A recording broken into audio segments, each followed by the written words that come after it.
നിറഞ്ഞ മറിയമേ, നിനക്ക് സമാധാനം. നമ്മുടെ കർത്താവ് നിന്നോടുകൂടെ, നീ സ്ത്രീകളിൽ അനുഗ്രഹിക്കപ്പെട്ടവളാവുന്നു. നിന്റെ ഉദരഫലമായ നമ്മുടെ കർത്താവ് ഈശോ മിശിഹ വാഴ്ത്തപ്പെട്ടവനാവുന്നു. പരിശുദ്ധ മറിയമേ, തമ്പുരാന്റെ അമ്മേ, പാപികളായ ഞങ്ങൾക്ക് വേണ്ടി എപ്പോഴും ഞങ്ങളുടെ മരണസമയത്തും തമ്പുരാനോട് അപേക്ഷിച്ചുകൊള്ളണമേ. പിതാവിനും പുത്രനും പരിശുദ്ധാത്മാവിനും സ്തുതി, ആദ്യം മുതൽ എന്നേക്കും ആമേൻ. ഇരിക്കാം. പറഞ്ഞേ ഹല്ലേലൂയാ. സന്തോഷത്തോടെ ഹല്ലേലൂയാ. നിങ്ങൾ വെള്ളയൊക്കെ ഇട്ട് നല്ല മിടുക്കനായിട്ടുണ്ട്. നിങ്ങളെ കാണാൻ നല്ല ഭംഗിയുണ്ട്. ഹല്ലേലൂയാ. ആ, വിശ്വാസം ഇല്ലെന്ന് തോന്നുന്നു. ഒന്ന് കുരിശ് വരച്ചേ. പിതാവിനും പുത്രനും. അപ്പോൾ നമുക്ക് വളരെ ശക്തമായൊരു പ്രാർത്ഥന പഠിപ്പിക്കാൻ പോവാണ്. വളരെ ശക്തമായൊരു പ്രാർത്ഥന. വളരെ എളുപ്പമാണ്. ആർക്കും ഏത് സമയത്തും പ്രാർത്ഥിക്കാം, പ്രാർത്ഥിച്ച അനുഗ്രഹം പ്രാപിക്കാം. സിമ്പിളായ പ്രാർത്ഥനയാണ്. ത്രിയേക ദൈവത്തോടുള്ള ആരാധനയാണ് ഏറ്റവും ശക്തമായ ആരാധന. അതുകൊണ്ടാണ് നമ്മൾ പരിശുദ്ധ കുർബാനയിൽ മലങ്കര സഭയുടെ കുർബാന അർപ്പിക്കുന്ന സമയത്ത് ഞങ്ങൾ നിനക്കും നിന്റെ ഏകജാതനും പരിശുദ്ധാത്മാവിനും ഇപ്പോഴും എപ്പോഴും എന്നേക്കും സ്തുതിയും സ്തോത്രവും അർപ്പിക്കും എന്ന് എപ്പോഴും പറയും. നമ്മൾ വിചാരിക്കുന്നത് ഒരു പ്രാവശ്യം പറഞ്ഞാൽ പോരെ, എപ്പോഴും അച്ഛൻ എന്തിനാ ഇത് പറയുന്നത്? ത്രിയേക ദൈവത്തിന് അർപ്പിക്കുന്ന ആരാധനയാണ് ഏറ്റവും ശക്തമായ ആരാധന. അപ്പോൾ അതുകൊണ്ട് ത്രിയേക ദൈവത്തെ നമുക്ക് വീട്ടിലിരുന്ന് തന്നെ ആരാധിക്കാൻ പറ്റുന്ന ഒരു പ്രാർത്ഥന നമ്മൾ പഠിച്ചാൽ ആ പ്രാർത്ഥന ചൊല്ലുന്നത് വഴിയായി അതിശക്തമായ ദൈവകൃപകൾ നമ്മുടെ കുടുംബത്തിലേക്ക് കടന്നു വരും. എന്ന് പറഞ്ഞാൽ ഒത്തിരി മനുഷ്യരുടെ ജീവിതത്തിൽ ഈ പ്രാർത്ഥന ചൊല്ലി ഒരിക്കലും എടുത്തു മാറ്റാൻ പറ്റില്ല. പ്രത്യേകിച്ച് കുടുംബനാഥന്മാരുടെ മദ്യപാനം, വർഷങ്ങളായിട്ടുള്ള മദ്യപാനം. എത്ര പ്രാർത്ഥിച്ചിട്ടും മാറ്റം വരുന്നില്ല എന്നൊരവസ്ഥയിൽ നിൽക്കുന്ന അവസ്ഥയിൽ ഈ പ്രാർത്ഥന ഫലപ്രദമായ അനുഭവങ്ങൾ പലരും പങ്കുവച്ചിട്ടുണ്ട്. അത് പ്രാർത്ഥന വളരെ എളുപ്പമാണ്. പ്രാർത്ഥന ഇതാണ്: പിതാവിനും പുത്രനും പരിശുദ്ധാത്മാവിനും സ്തുതി. ഇത് ചിട്ടയായിട്ട് ചൊല്ലാൻ വേണ്ടി നമ്മൾ പറഞ്ഞു കൊടുക്കുന്നത് 101 തവണ ഇത് പ്രാർത്ഥിക്കണമെന്നാണ്. 101 തവണ. 102 ആയാലും കുഴപ്പമില്ല, 100 ആയാലും കുഴപ്പമില്ല. നമ്മളിത് ചിട്ടയായിട്ട് ചൊല്ലാൻ വേണ്ടി പറഞ്ഞു കൊടുക്കുന്നതാണ്. 101 തവണ ഈ മന്ത്രം ഉരുക്കഴിക്കണം. ഈ മന്ത്രം, ഇത് മന്ത്രമാണ്. ഏത് മന്ത്രം? പിതാവിനും പുത്രനും പരിശുദ്ധാത്മാവിനും സ്തുതി. ഇങ്ങനെ പ്രാർത്ഥിക്കുമ്പോൾ, അല്ലാത്ത സമയത്ത് പ്രാർത്ഥിക്കുമ്പോൾ കുരിശ് വരയ്ക്കണം. ഇങ്ങനെ പ്രാർത്ഥിക്കുമ്പോൾ കുരിശ് വരയ്ക്കണമെന്നില്ല. അപ്പോൾ എപ്പോൾ വേണേലും പ്രാർത്ഥിക്കാം. അടുക്കള ജോലി ചെയ്യുമ്പോഴോ, യാത്ര ചെയ്യുമ്പോഴോ, പോകുമ്പോഴോ, വണ്ടി ഓടിക്കുമ്പോഴോ, എപ്പോൾ വേണേലും പ്രാർത്ഥിക്കാം. പ്രാർത്ഥനയ്ക്ക് എളുപ്പത്തിന് കയ്യിൽ കൊന്തയുണ്ടെങ്കിൽ എളുപ്പമുണ്ട്. കൊന്തയുണ്ടോ? എന്നാ എടുത്തേ. കയ്യിൽ കൊന്തയുണ്ടെങ്കിൽ എളുപ്പമുണ്ട്. അതായത് ഇത് ചൊല്ലാൻ എളുപ്പമുണ്ട്. എൻ്റെ കൊന്ത വണ്ടിയില്ല. അപ്പോൾ ഇത് ചൊല്ലാൻ എളുപ്പമാണ്. എന്ന് വെച്ചാൽ കൊന്തയിൽ ഒരു സ്വർഗസ്ഥനായ പിതാവേയും 10 നന്മ നിറഞ്ഞ മറിയവും വീതം, 5 സ്വർഗസ്ഥനായ പിതാവേയും 50 നന്മ നിറഞ്ഞ മറിയവും ഉണ്ടല്ലോ. അങ്ങനല്ലേ? അപ്പോൾ ഇങ്ങനെ പ്രാർത്ഥിക്കുക. ഈ നന്മ നിറഞ്ഞ മറിയമേ എന്ന് ചൊല്ലുന്ന ആ 10 ഉള്ള സ്ഥലത്തെല്ലാം എന്ത്? പിതാവിനും പുത്രനും ചൊല്ലുക. മനസ്സിലായോ? അപ്പോൾ ഒരു റൗണ്ട് കഴിയുമ്പോൾ 50ആയി. വീണ്ടും ഒരു റൗണ്ട് കൂടെ കഴിയുമ്പോൾ 100ആയി. പിന്നെ ഒന്നുകൂടെ ചൊല്ലിയാൽ 101ആയി. മനസ്സിലായോ? അപ്പോൾ ഈ സ്വർഗസ്വനായ പിതാവ് എന്ന് പറയുന്ന ചൊല്ലുന്ന ആ മണി വെറുതെ ഇരിക്കല്ലേ, അതിനെ വെറുതെ കളയണ്ട. അവിടെ ഒരു പ്രാർത്ഥനയുണ്ട്. അത് 5 തവണ ചൊല്ലണം. എന്ന് പറഞ്ഞാൽ ഓരോ തവണയും 10 പിതാവിനും പുത്രനും ചൊല്ലുമ്പോൾ ആദ്യം സ്വർഗസ്ഥനായ പിതാവ് ചൊല്ലുന്നതിന് പകരം ഇത് ചൊല്ലണം. എന്താ ചൊല്ലണ്ടേ? കേട്ടോ. പരിശുദ്ധാത്മാവേ. പറഞ്ഞോ. പരിശുദ്ധാത്മാവേ, പരിശുദ്ധാത്മാവേ. ഉറക്കെ. പരിശുദ്ധാത്മാവേ, ഒരു കൊടുങ്കാറ്റായി ഇനി നിങ്ങളുടെ പ്രയാസം എന്താണെന്ന് വെച്ചാൽ പറയുക. എന്ന് പറഞ്ഞാൽ നിങ്ങൾക്ക് മദ്യപാനമാണ് പ്രയാസമെങ്കിൽ ഇങ്ങനെ പ്രാർത്ഥിക്കുക. ഇപ്പോൾ ഡാനിയലിൻ്റെ മദ്യപാനമാണ് നിങ്ങളുടെ പ്രശ്നം. അപ്പം നിങ്ങളെങ്ങനെ പ്രാർത്ഥിക്കണം? പരിശുദ്ധാത്മാവേ, ഒരു കൊടുങ്കാറ്റായി ഡാനിയേലിൻ്റെ ഹൃദയത്തിലേക്ക് ആഞ്ഞടിക്കണമേ, മദ്യപാനം എടുത്ത് കളയണമേ, എടുത്തു മാറ്റണമേ. അപ്പോൾ പരിശുദ്ധാത്മാവ് എങ്ങനെയാണ് അടിക്കുന്നത്? ഒരു ഇളങ്കാറ്റായിട്ടല്ല, ഒരു കൊടുങ്കാറ്റായിട്ട് ആഞ്ഞടിച്ച് മദ്യപാനം എടുത്തു മാറ്റും.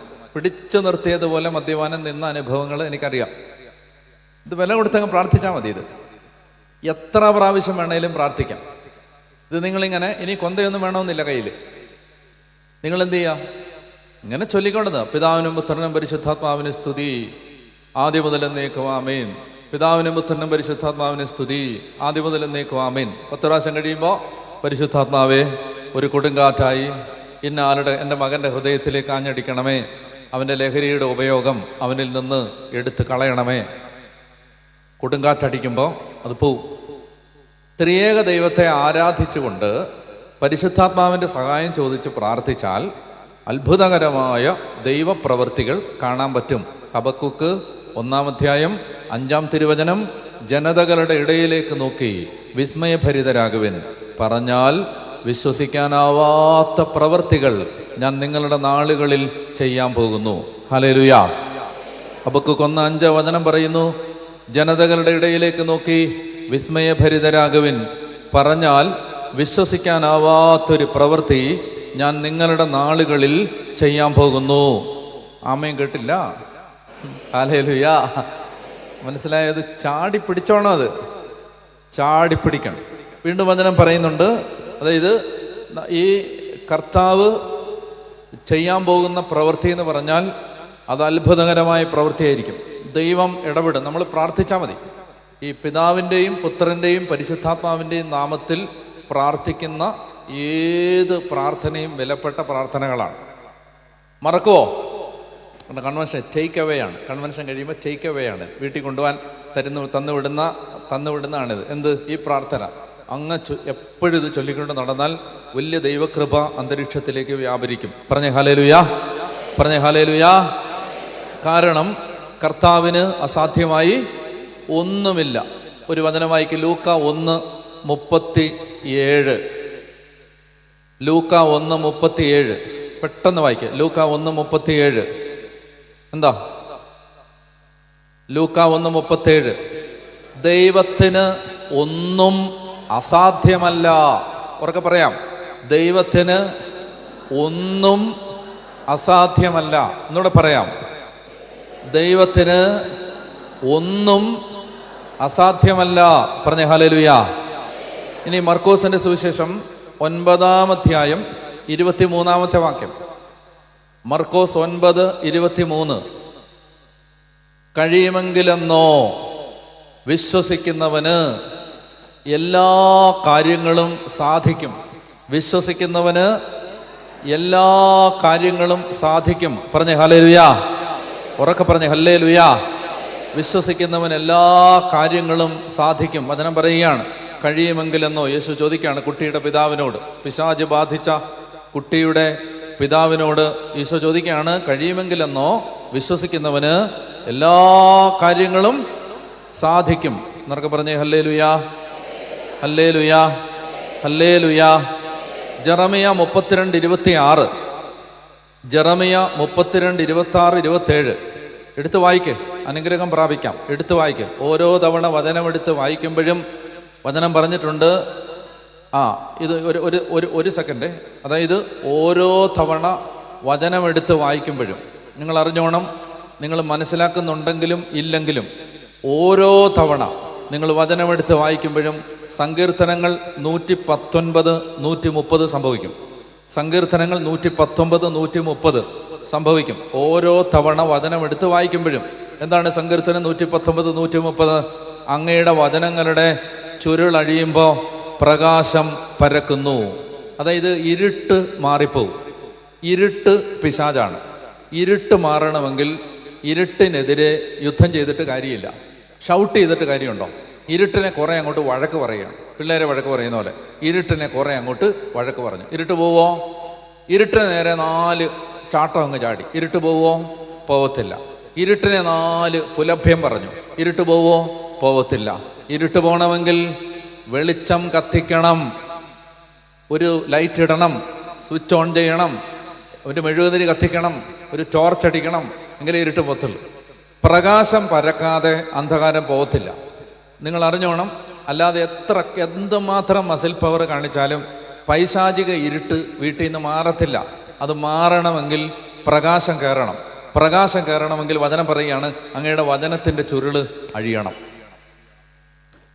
അടച്ചു വച്ച നിന്റെ ബൈബിൾ തുറന്ന് വായിക്കാൻ തുടങ്ങുന്ന നിമിഷം മുതൽ നിന്റെ തല വരെ മാറും. ഞാൻ കണ്ടിട്ടുള്ള അത്ഭുതങ്ങൾ ഒന്നും രണ്ടുമല്ല. ഈ ബൈബിൾ തുറന്ന് വായിക്കാൻ തുടങ്ങിയതിന് ശേഷം മനുഷ്യനുണ്ടായ അത്ഭുതങ്ങൾ എന്നോട് ഒത്തിരി പേര് പറഞ്ഞിട്ടുണ്ട്. അച്ഛാ, ഞങ്ങൾ ജീവിച്ചിരിക്കുന്നത് തന്നെ വചനം കേട്ടതുകൊണ്ടാണ്, വചനം വായിച്ചത് കൊണ്ടാണ്. അത്ഭുതങ്ങൾ സംഭവിക്കാൻ നമ്മുടെ കയ്യിൽ ഒരു ആയുധം ദൈവം തന്നിരിക്കുകയാണ്. ഉറക്കെ പറഞ്ഞേ ഹല്ലേലൂയാ, പറഞ്ഞേ ഹല്ലേലൂയാ. മോശയെ ദൈവം വിളിക്കുകയാണ്. മോശയെ ദൈവം വിളിക്കുന്ന സമയത്ത്, അപ്പൊ അവിടെ ഒരു വചനം വായിച്ചായിരുന്നല്ലോ, ജെറമിയ 32:20. അത് വായിച്ചിട്ട് വാ. അപ്പോൾ കർത്താവ് ജെറമിയായോട് അരുളി ചെയ്തു, ഞാൻ സകല മർത്യരുടെയും ദൈവമായ കർത്താവല്ലേ, എനിക്ക് അസാധ്യമായി എന്തെങ്കിലും ഉണ്ടോ? എനിക്ക് അസാധ്യമായി എന്തെങ്കിലും ഉണ്ടോ? എന്നൊക്കെ പറഞ്ഞേ ഹല്ലേലൂയാ. എൻ്റെ പൊന്നു സഹോദരങ്ങളെ, ദൈവത്തിന് അസാധ്യമായിട്ട് ഒന്നുമില്ല. ഒറ്റ കാര്യം, ഒറ്റ കണ്ടീഷൻ, നമ്മൾ കർത്താവിനെ വിളിക്കണം, കർത്താവിൻ്റെ വചനത്തിൽ ആശ്രയിക്കണം. മോശയെ ദൈവം വിളിക്കുകയാണ്. പുറപ്പാട് പുസ്തകത്തിൻ്റെ 3-ാമത്തെ അധ്യായത്തിലാണ് മോശയെ ദൈവം വിളിക്കുന്നത്. അങ്ങനെ 3-ാം അധ്യായത്തിൽ മോശയെ ദൈവം വിളിച്ചിട്ട് 4-ാം അധ്യായത്തിൽ മോശയെ ദൈവം ശക്തിപ്പെടുത്തുകയാണ്. പുറപ്പാട് പുസ്തകം 4-ാം അധ്യായം.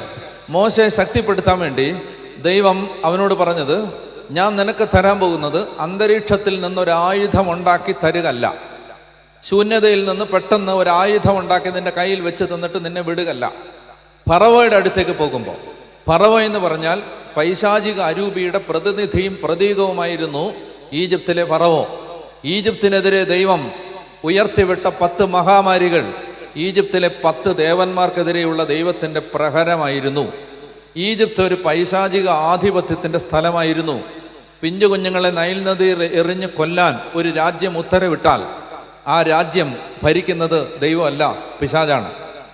പിഞ്ചു കുഞ്ഞുങ്ങളെ, 2-3 വയസ്സുള്ള കുഞ്ഞുങ്ങളെ, 1-1.5 വയസ്സുള്ള കുഞ്ഞുങ്ങളെ എടുത്ത് നൈൽ നദിയിൽ എറിഞ്ഞ് കൊന്നുകളയാൻ ഒരു രാജ്യത്തിൻ്റെ ഭരണാധികാരി വിധിച്ചാൽ ആ രാജ്യം ഭരിക്കുന്നത് ദൈവമല്ല, പിശാചാണ്. പറഞ്ഞ ഹല്ലേലൂയാ, പറഞ്ഞ ഹല്ലേലൂയാ. അപ്പൊ അതുകൊണ്ട് ആ രാജ്യം അതൊരു പൈശാചിക അരൂപിയുടെ രാജ്യമാണ് ഈജിപ്ത്. അതുകൊണ്ട് മോശയെ ഈ ഈജിപ്തിലേക്ക് പൈശാചിക ആധിപത്യമുള്ള സ്ഥലത്തേക്ക് പറഞ്ഞു വിടുമ്പോൾ ദൈവമായ കർത്താവ് മോശയുടെ കയ്യിൽ വെടുത്ത് അങ്കത്തട്ടിലേക്ക് കയറി അംഗം വെട്ടി യുദ്ധം ചെയ്ത് വിജയം നേടാൻ ഒരു ആയുധം, ഒരു വാള് വെച്ചു കൊടുത്തില്ല, ഒരു അങ്കച്ചുരിക വെച്ചു കൊടുത്തില്ല. വെച്ചു കൊടുത്തോ? ഇല്ല. ഒരു കുന്തം ഇരിക്കട്ട് കൊടുത്തോ?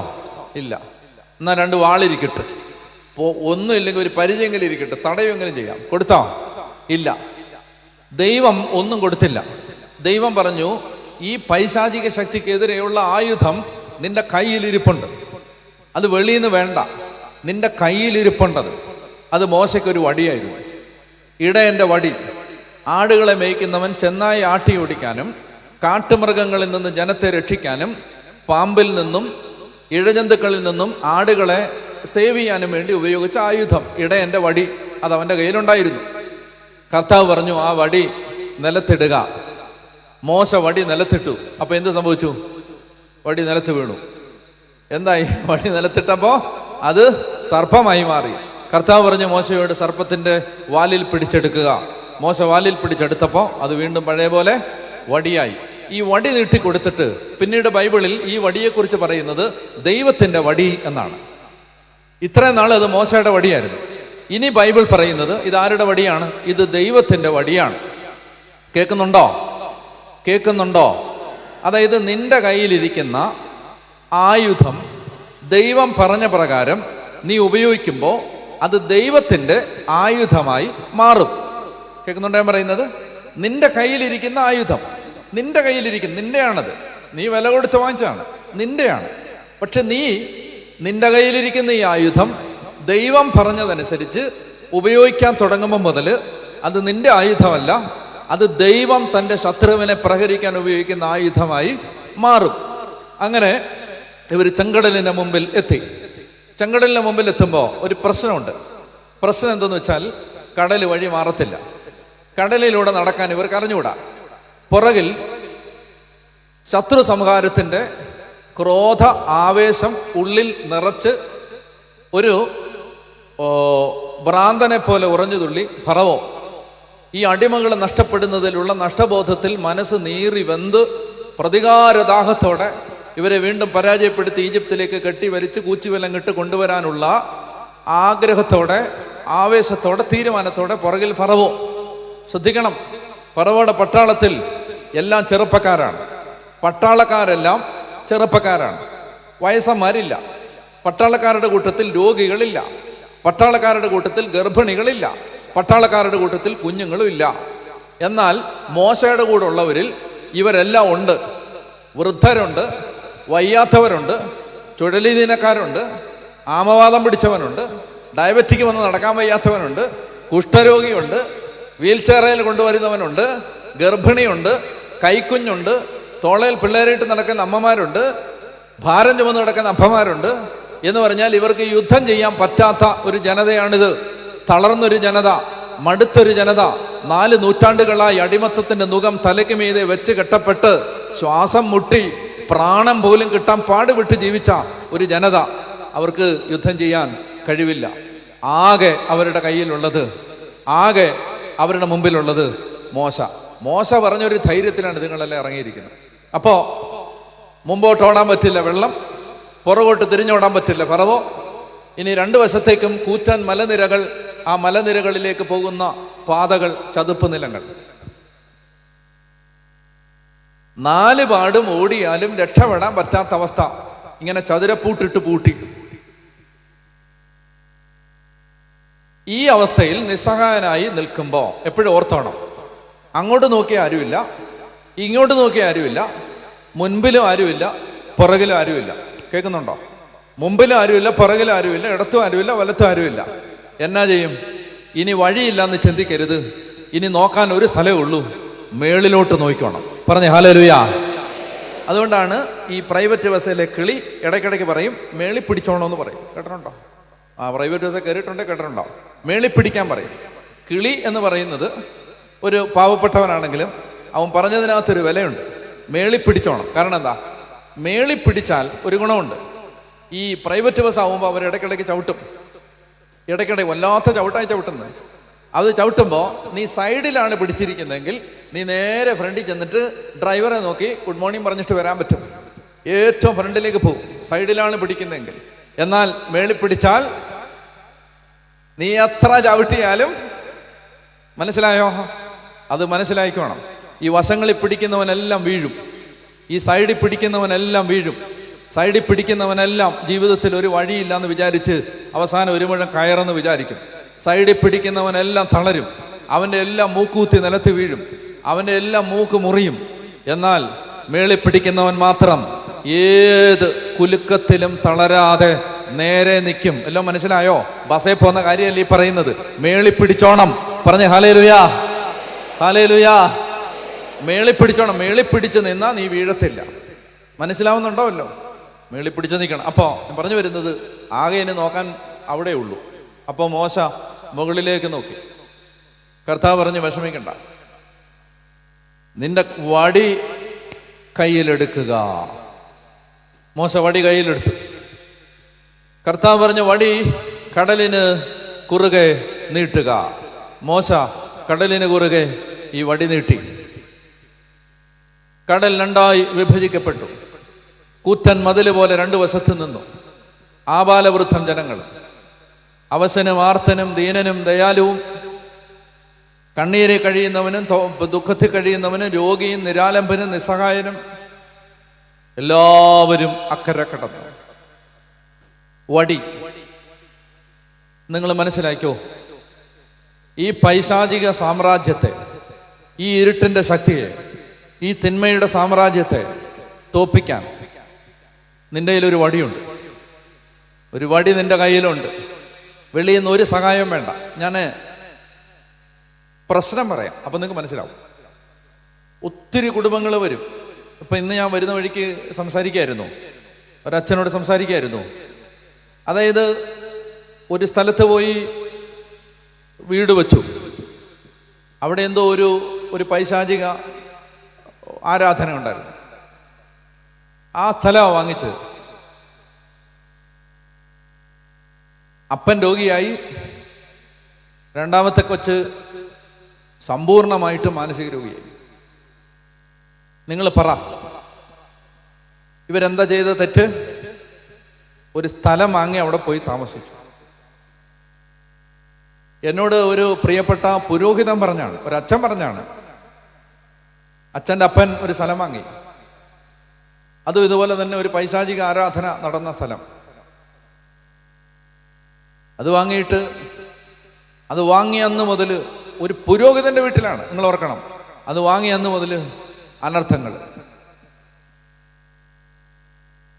എല്ലാവരുടെയും കാര്യമല്ല, പക്ഷെ നിങ്ങൾ ഓർക്കണം, ജീവിതകാലം മുഴുവൻ ആശിച്ചും കൊതിച്ചും സമാഹരിച്ച് വെച്ച പണം കൊണ്ട് ഒരു തുണ്ട് ഭൂമി വാങ്ങിച്ചാൽ അവിടെ ജീവിക്കാൻ പോലും പറ്റാത്ത അവസ്ഥയുണ്ട്.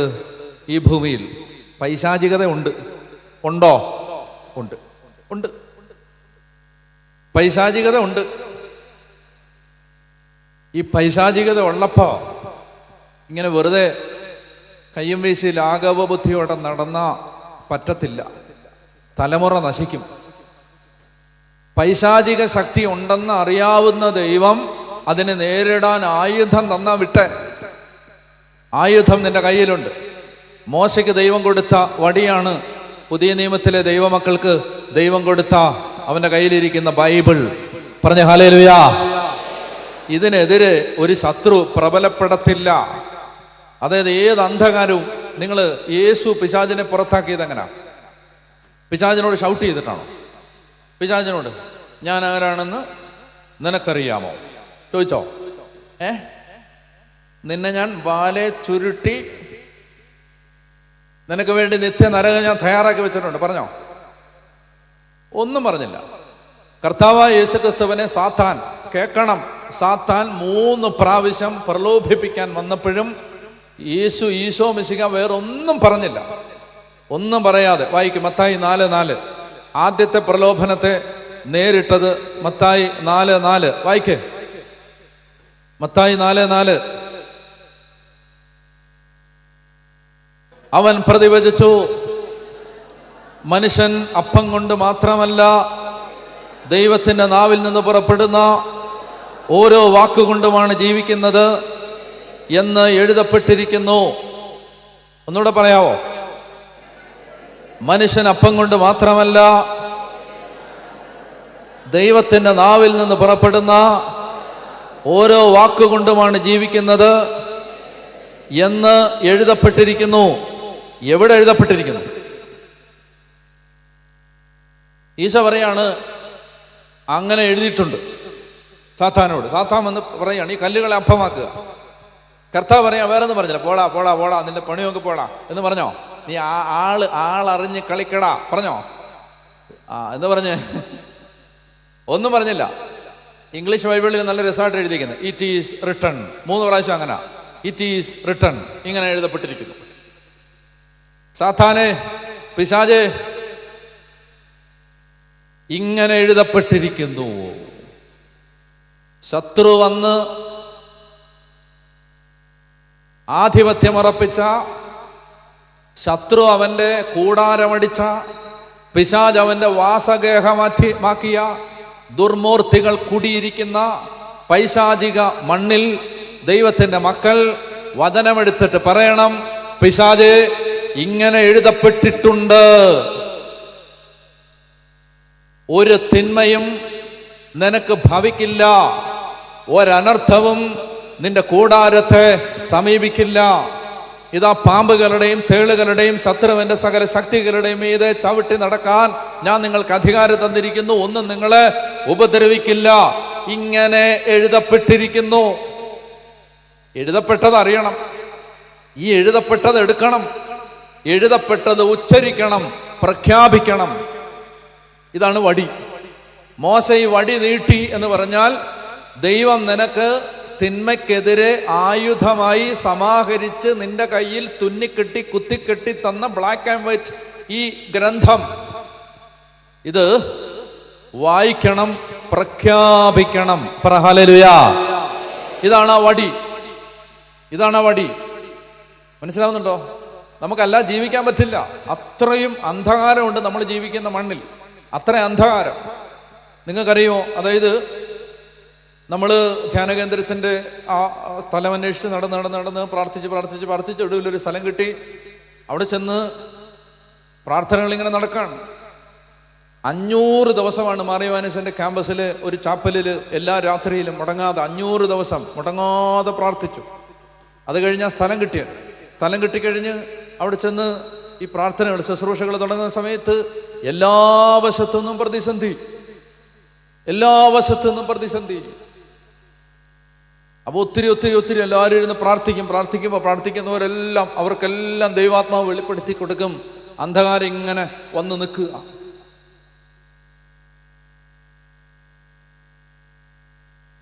നിങ്ങളൊന്ന് ആലോചിച്ച് നോക്കുക. ദൈവവേല ചെയ്യുന്നവരുടെ അവസ്ഥ ഇതാണെങ്കിലോ സാധാരണക്കാരൻ്റെ അവസ്ഥ എന്താ? കർത്താവിന് വേണ്ടി ജീവിക്കുന്നവരുടെ അവസ്ഥ ഇതാണെങ്കിൽ സാധാരണക്കാരൻ്റെ അവസ്ഥ എന്താ?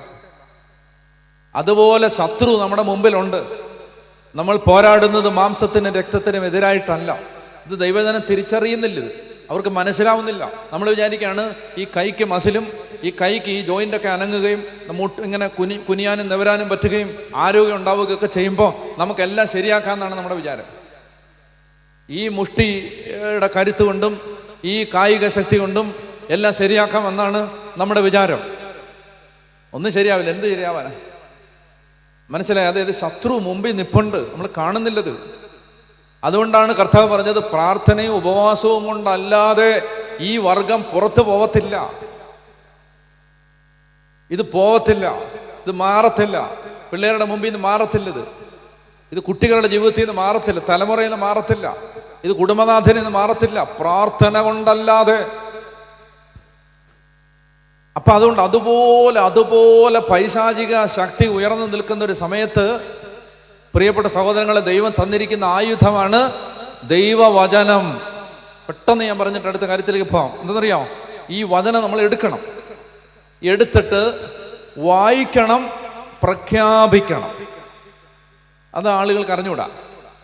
എല്ലാവർക്കും ഇത് എല്ലാവരും വായിക്കും. നിങ്ങൾ ശ്രദ്ധിച്ചേ, ഈ വചനം നിങ്ങൾ വായിക്കുമ്പോൾ ഇത് നിങ്ങൾക്ക് ആഹാരമാണ്, പ്രഖ്യാപിക്കുമ്പോൾ ഇത് നിങ്ങൾക്ക് ആയുധമാണ്. ഞാൻ പറഞ്ഞ മനസ്സിലായോ? ഇത് വായിക്കുമ്പോൾ ഇത് നിങ്ങൾക്ക് ആത്മാവിന് ഭക്ഷണം. വായിക്കുമ്പോൾ ഒത്തിരി ആത്മാവിന് വേണ്ട ബോധ്യം, ധൈര്യം, ബലം, ശക്തി ഇതെല്ലാം കിട്ടും വായിക്കുമ്പോൾ. എന്നാൽ പ്രഖ്യാപിക്കുമ്പോൾ ഇതേ വചനം ആയുധമായിട്ട് മാറും. എഫേസോസ് ലേഖനം 6-ാം അധ്യായം 17-ാമത്തെ വാക്യം. എഫേസോസ് 6:17 പെട്ടെന്ന് വായിക്കും.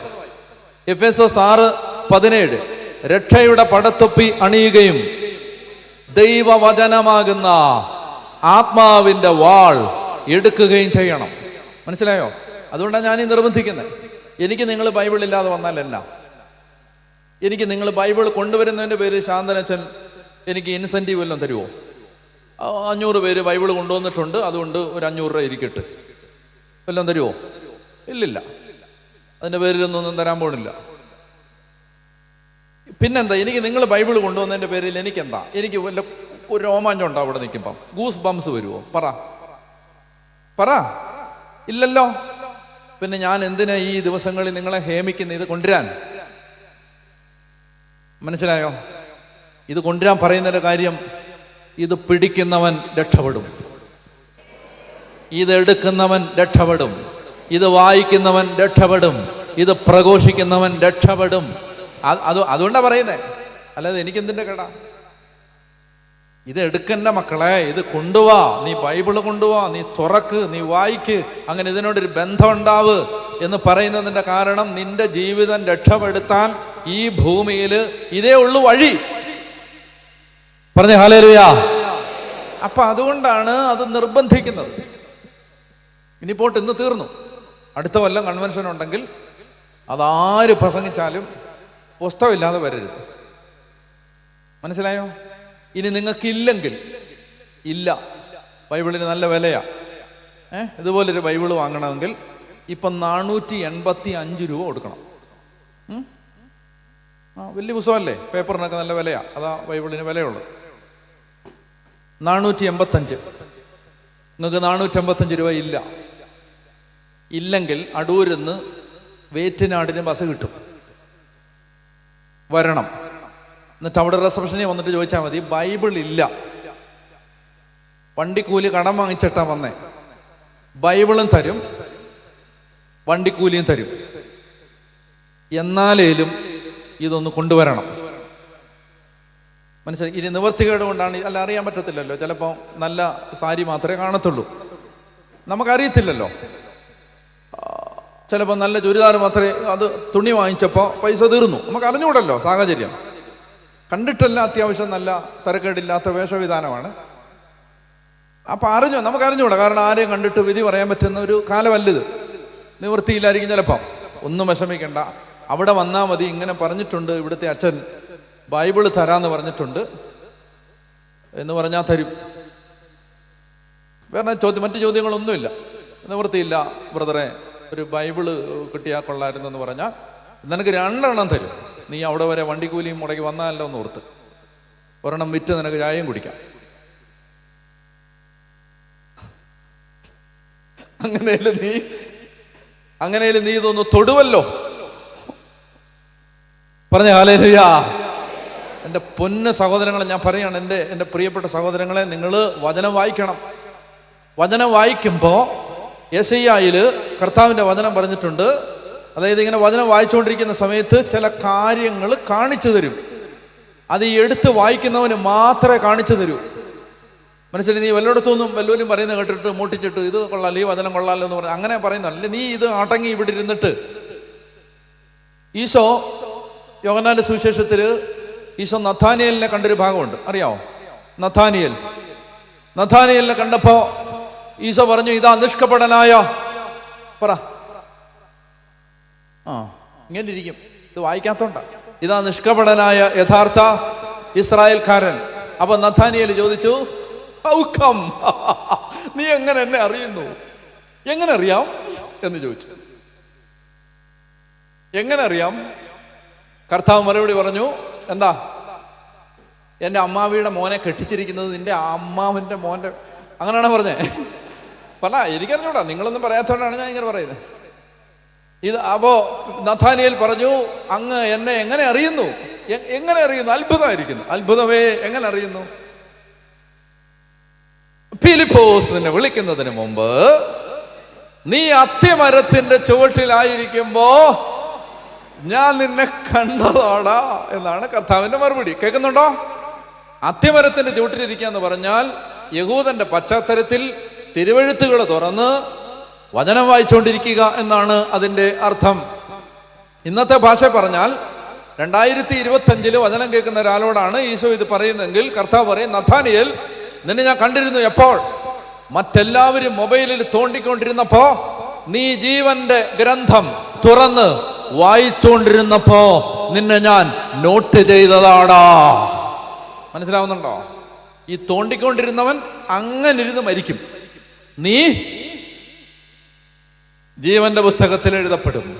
പറഞ്ഞ ഹല്ലേലൂയ. പറഞ്ഞത് മനസ്സിലാവുന്നുണ്ടോ? പുസ്തകം വായിക്കണം. അങ്ങനെ വായിക്കുന്നവനെ ദൈവം നോട്ട് ചെയ്യും. അതുകൊണ്ട് യെശയ്യായിൽ കർത്താവ് പറഞ്ഞിട്ടുണ്ട്, കർത്താവിന്റെ ഗ്രന്ഥത്തിൽ കണ്ടുപിടിച്ച് വായിക്കണം. യെശയ്യാ 34:16. യെശയ്യാ 34:16. കർത്താവിന്റെ ഗ്രന്ഥത്തിൽ കണ്ടുപിടിച്ച് വായിക്കണം. കർത്താവിന്റെ ഗ്രന്ഥത്തിൽ കണ്ടുപിടിച്ച് വായിക്കണം എന്ന് പറഞ്ഞാൽ ഈ പുസ്തകം എടുത്തിട്ട് ഇങ്ങനെ ഇരുന്നിട്ട് ഇങ്ങനെ മറിച്ചിരുന്ന് വായിക്കണം. ഏതെങ്കിലും ഒരു ഭാഗം കർത്താവ് തുറന്നു തരുന്നത് ഏതാണോ അതിരുന്ന് വായിക്കണം. ഒന്നും മനസ്സിലായില്ലേലും വായിച്ചോണം. അപ്പൊ അങ്ങനെ കർത്താവിന്റെ ഗ്രന്ഥത്തിൽ കണ്ടുപിടിച്ച് വായിക്കണം. ഇവയിൽ ഒന്നും കാണാ എന്ന് പറഞ്ഞാൽ നിന്റെ ജീവിതം രക്ഷപ്പെടാനുള്ളതെല്ലാം ഈ വചനത്തിൽ ഉണ്ട്. നീ ഇപ്പോ ഏത് പ്രതിസന്ധിയിലാണോ നിന്നെ അതിൽ നിന്ന് കൈപിടിച്ച് പൊക്കാനുള്ള വചനം ഇതിനകത്തുണ്ട്. ഇതാ പറയുന്നത്, ഇതിലൊന്നും കാണാതിരിക്കത്തില്ലെന്ന്. എല്ലാം ഇതിനകത്തുണ്ട്. കാരണം എന്താ? കർത്താവിന്റെ അധരങ്ങൾ കൽപ്പിക്കുകയും അവിടുത്തെ ആത്മാവ് അതിനെ ഒരുമിച്ച് കൂട്ടുകയും ചെയ്തു. ഇത് മനുഷ്യൻ എഴുതിയ ഗ്രന്ഥമല്ല. 4 ഭൂഖണ്ഡങ്ങളിൽ ഇരുന്ന് 40 എഴുത്തുകാര് 1500 വർഷങ്ങൾ കൊണ്ട് എഴുതിയ ഒരു ഗ്രന്ഥം. ഉൽപ്പത്തി എഴുതിയവനെ യെശയ്യായ്ക്ക് അറിഞ്ഞുകൂടാ. യെശയ്യായെ വേറൊരു പ്രവാചകൻ അറിഞ്ഞുകൂടാ. ഇനി യേശയ്യായെ മർക്കോസ് കണ്ടിട്ടില്ല, മർക്കോസിനെ ഏലിയ കണ്ടിട്ടില്ല, അല്ലെങ്കിൽ മോശ കണ്ടിട്ടില്ല. ഈ ബൈബിൾ എഴുത്തുകാർ, ഇതിനകത്ത് കവികളുണ്ട്, കലാകാരന്മാരുണ്ട്, രാജാവുണ്ട്, മന്ത്രിയുണ്ട്, മത്സ്യബന്ധന തൊഴിലാളിയുണ്ട്, ആട്ടിടയനുണ്ട്, രാജകൊട്ടാരത്തിലെ ജോലിക്കാരനുണ്ട്, എഴുത്തുകാരുടെ കൂട്ടത്തിൽ. അപ്പൊ ഈ എഴുത്തുകാരും തന്നെ പരസ്പരം കണ്ടിട്ടില്ല, മിക്കവരും തന്നെ കണ്ടിട്ടില്ല. 4 ഭൂഖണ്ഡങ്ങളിലിരുന്നാണ് ഈ ഗ്രന്ഥരചന പൂർത്തിയായിരിക്കുന്നത്. അങ്ങനെ എഴുതപ്പെട്ട ഈ ഗ്രന്ഥം ഉൽപ്പത്തി മുതൽ വെളിപാട് വരെ 73 ഗ്രന്ഥങ്ങൾ. ഈ 73 പുസ്തകങ്ങളും 73 വ്യത്യസ്ത പുസ്തകങ്ങളാണെന്ന് നമുക്കേ അറിയൂ. മൂന്നാമതൊരുത്തൻ്റെ കയ്യിലോട്ട് ഈ പുസ്തകം മുഴുവൻ ഇങ്ങനെ തുന്നിക്കെട്ടി ഒറ്റ പുസ്തകമായിട്ട് കൊടുത്തിട്ട് വായിക്കാൻ പറഞ്ഞാൽ അവൻ ആദ്യന്തം വായിച്ചിട്ട്, നല്ല വായനക്കാരനാണെങ്കിൽ വേഗം വായിച്ചു തീർത്തിട്ട് പറയും, ആഹാ എന്ത് നല്ല യുക്തിപരമായ ഭദ്രതയും തുടർച്ചയും, എന്തൊരു ലോജിക്കൽ സീക്വൻസ്. ഉൽപ്പത്തിയിൽ പറഞ്ഞതിന് വെളിപാടിൽ മറുപടി, പഴയ നിയമത്തിൽ പറയുന്നതിന് പുതിയ നിയമത്തിൽ ഉത്തരം, പഴയ നിയമം നിഴല്, പുതിയ നിയമം പൊരുള്. മനസ്സിലായോ? 73 ഗ്രന്ഥങ്ങൾ, 40 എഴുത്തുകാർ വ്യത്യസ്ത സ്ഥലങ്ങളിലിരുന്ന് 1500 വർഷങ്ങൾ കൊണ്ട് എഴുതി പൂർത്തിയാക്കിയ ഒരു ഗ്രന്ഥം, ആദ്യന്തം കൃത്യമായ തുടർച്ച. കാരണം ഇത് എഴുതിയത് 40 എഴുത്തുകാരല്ല, അവരിലൂടെ പരിശുദ്ധാത്മാവാണ്. അതാണ് പറയുന്നത്, കർത്താവിൻ്റെ അധരങ്ങൾ കൽപ്പിച്ചു, അവിടുത്തെ ആത്മാവതിനെ ഒരുമിച്ച് കൂട്ടി. അവിടുത്തെ ആത്മാവതിന്, അതായത് നമുക്ക് ചിലപ്പോൾ തോന്നും അത് ഈ ജീവനുണ്ടോ എന്ന് തോന്നും. അതുപോലെയാണ് ദൈവം വചനത്തിലൂടെ സംസാരിക്കുന്നത്. അതുകൊണ്ട് നിന്റെ പ്രയാസം, നിന്റെ പ്രശ്നം ഞാൻ പറയുന്നത് മനസ്സിലാവുന്നുണ്ടോ? നിങ്ങൾ എന്ത് ചെയ്യണമെന്നറിയാം? ബൈബിളിരുന്ന് വായിക്കണം. വായിക്കുമ്പോൾ അതെന്താണ്? ഭക്ഷണം. പ്രഖ്യാപിക്കുമ്പോഴോ മറന്നുപോയോ? ആയുധം. അപ്പൊ എന്തെന്നറിയാം? ഒരു വചനം, ഏതെങ്കിലും ഒരു വചനം എടുക്കുകയാണ്. ഏതെങ്കിലും ഒരു വചനം എടുത്തിട്ട് ആ വചനം പ്രഖ്യാപിച്ചാൽ, ആ വചനം പ്രഖ്യാപിക്കുന്ന സമയത്ത് ഈശോ പ്രഖ്യാപിച്ച പോലെ തന്നെ, മത്തായി 4:4 ഈശോ പ്രഖ്യാപിച്ച മനുഷ്യൻ അപ്പം കൊണ്ട് മാത്രമല്ല, അടുത്ത അത് കർത്താവ് പറഞ്ഞു, നിന്റെ ദൈവമായ കർത്താവിനെ പരീക്ഷിക്കരുത്. മൂന്നാമത് ഈശോ പറഞ്ഞു, ദൈവത്തെ മാത്രമേ ആരാധിക്കാവൂ. ഇത് മൂന്നും നിയമാവർത്തനം 6 നിന്നും നിയമാവർത്തനം 8 നിന്നും ഈശോ പറക്കിയെടുത്ത് അതുപോലെ കോട്ട് ചെയ്ത് ഉദ്ധരിച്ച വചനമാണ്. ഈശോ പറയാണ് ഇങ്ങനെ എഴുതപ്പെട്ടിരിക്കുന്നു എന്ന് പറഞ്ഞാൽ, നമുക്ക് എന്ത് പ്രയാസം, എന്ത് പ്രശ്നമാണ് ജീവിതത്തിലുള്ളതെങ്കിലും അതിന് തത്തുല്യമായ വചനങ്ങൾ ബൈബിളിൽ കിടപ്പുണ്ട്. അതെടുക്കണം, പ്രഖ്യാപിക്കണം, ഉറക്കെ പറയണം വീട്ടിലിരുന്നിട്ട്. അങ്ങനെ പറയുമ്പോൾ നമുക്ക് ചുറ്റും ഒരു സംരക്ഷണ വലയം രൂപപ്പെടും. നിങ്ങളൊരു കാര്യം മനസ്സിലാക്കിക്കൊള്ളുക, ഇത് ദൈവത്തിൻ്റെ വാക്കാണ്. ആണോ? ഇത് ദൈവം അരുളി ചെയ്ത വാക്കാണ്. ആണോ? അപ്പൊ ദൈവത്തിൻ്റെ വാക്ക് നമ്മുടെ നാവിൽ വിശ്വാസത്തോടെ നമ്മൾ വെച്ച് നമ്മൾ ദൈവത്തിൻ്റെ വാക്ക് ഉച്ചരിച്ചാൽ അത് ദൈവത്തിൻ്റെ വാക്കിൻ്റെ ശക്തി അതിനുണ്ടാവും. അത് ദൈവത്തിൻ്റെ വാക്കല്ലേ അത്? യെശയ്യാ 55:10 വായിക്കുക. യെശയ്യാ 55:10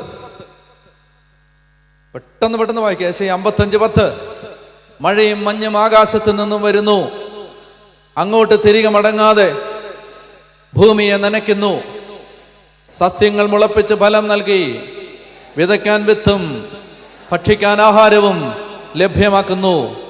എൻ്റെ അധരങ്ങളിൽ നിന്ന് പുറപ്പെടുന്ന വാക്കും, ഒന്ന് സാവധാനം ശ്രദ്ധിച്ചേ, മഴയും മഞ്ഞും ആകാശത്ത് നിന്നും വരുന്നു. നമ്മൾ കാണുന്ന അതാണ്, മഴയും മഞ്ഞും ആകാശത്ത് നിന്നും വരുന്നു.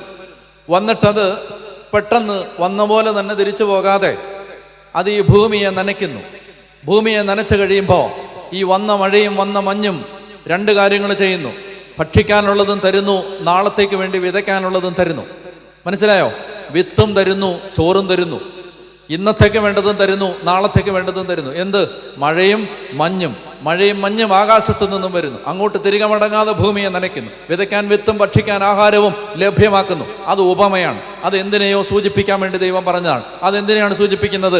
എൻ്റെ അധരത്തിൽ നിന്ന് പുറപ്പെടുന്ന വാക്കും അങ്ങനെ എങ്ങനെ മഴ പോലെ മഞ്ഞ് പോലെ അത് വന്നാൽ അത് വരുന്ന സ്ഥലത്തെ നനയ്ക്കും, അത് ഫലഭൂയിഷ്ടമാക്കും. അവിടെ അത് ഇന്നത്തേക്ക് വേണ്ടതും നാളത്തേക്ക് വേണ്ടതും മുളപ്പിക്കും. അതാണ് പറയുന്നത്, മഴയും മഞ്ഞും ആകാശത്തു നിന്നും വരുന്നു, അങ്ങോട്ട് തിരികെ മടങ്ങാതെ ഭൂമിയെ നനയ്ക്കുന്നു, വിതയ്ക്കാൻ വിത്തും ഭക്ഷിക്കാൻ ആഹാരവും ലഭ്യമാക്കുന്നു.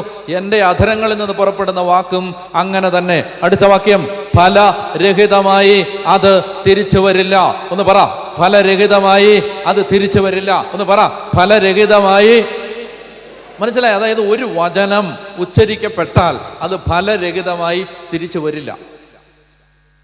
അതിങ്ങനെ പോയിട്ട് കർത്താവ് പറയാണ്, എൻ്റെ ഉദ്ദേശ്യം അത് നിറവേറ്റും, ഞാൻ ഏൽപ്പിക്കുന്ന കാര്യം വിജയപ്രദമായി ചെയ്യും. എൻ്റെ ഉദ്ദേശം അത് നിറവേറ്റും, ഞാൻ ഏൽപ്പിക്കുന്ന കാര്യം വിജയപ്രദമായി ചെയ്യും. അവർക്ക് പറഞ്ഞേ ഹല്ലേലൂയ.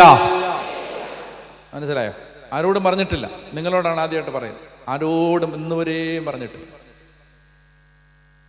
എനിക്ക് വണ്ടി ആക്സിഡന്റ് ഉണ്ടാവുന്നതിൻ്റെ അന്ന് രാവിലെ ഞാൻ എറണാകുളത്തിന് പോവാണ് ഒരാവശ്യത്തിന്.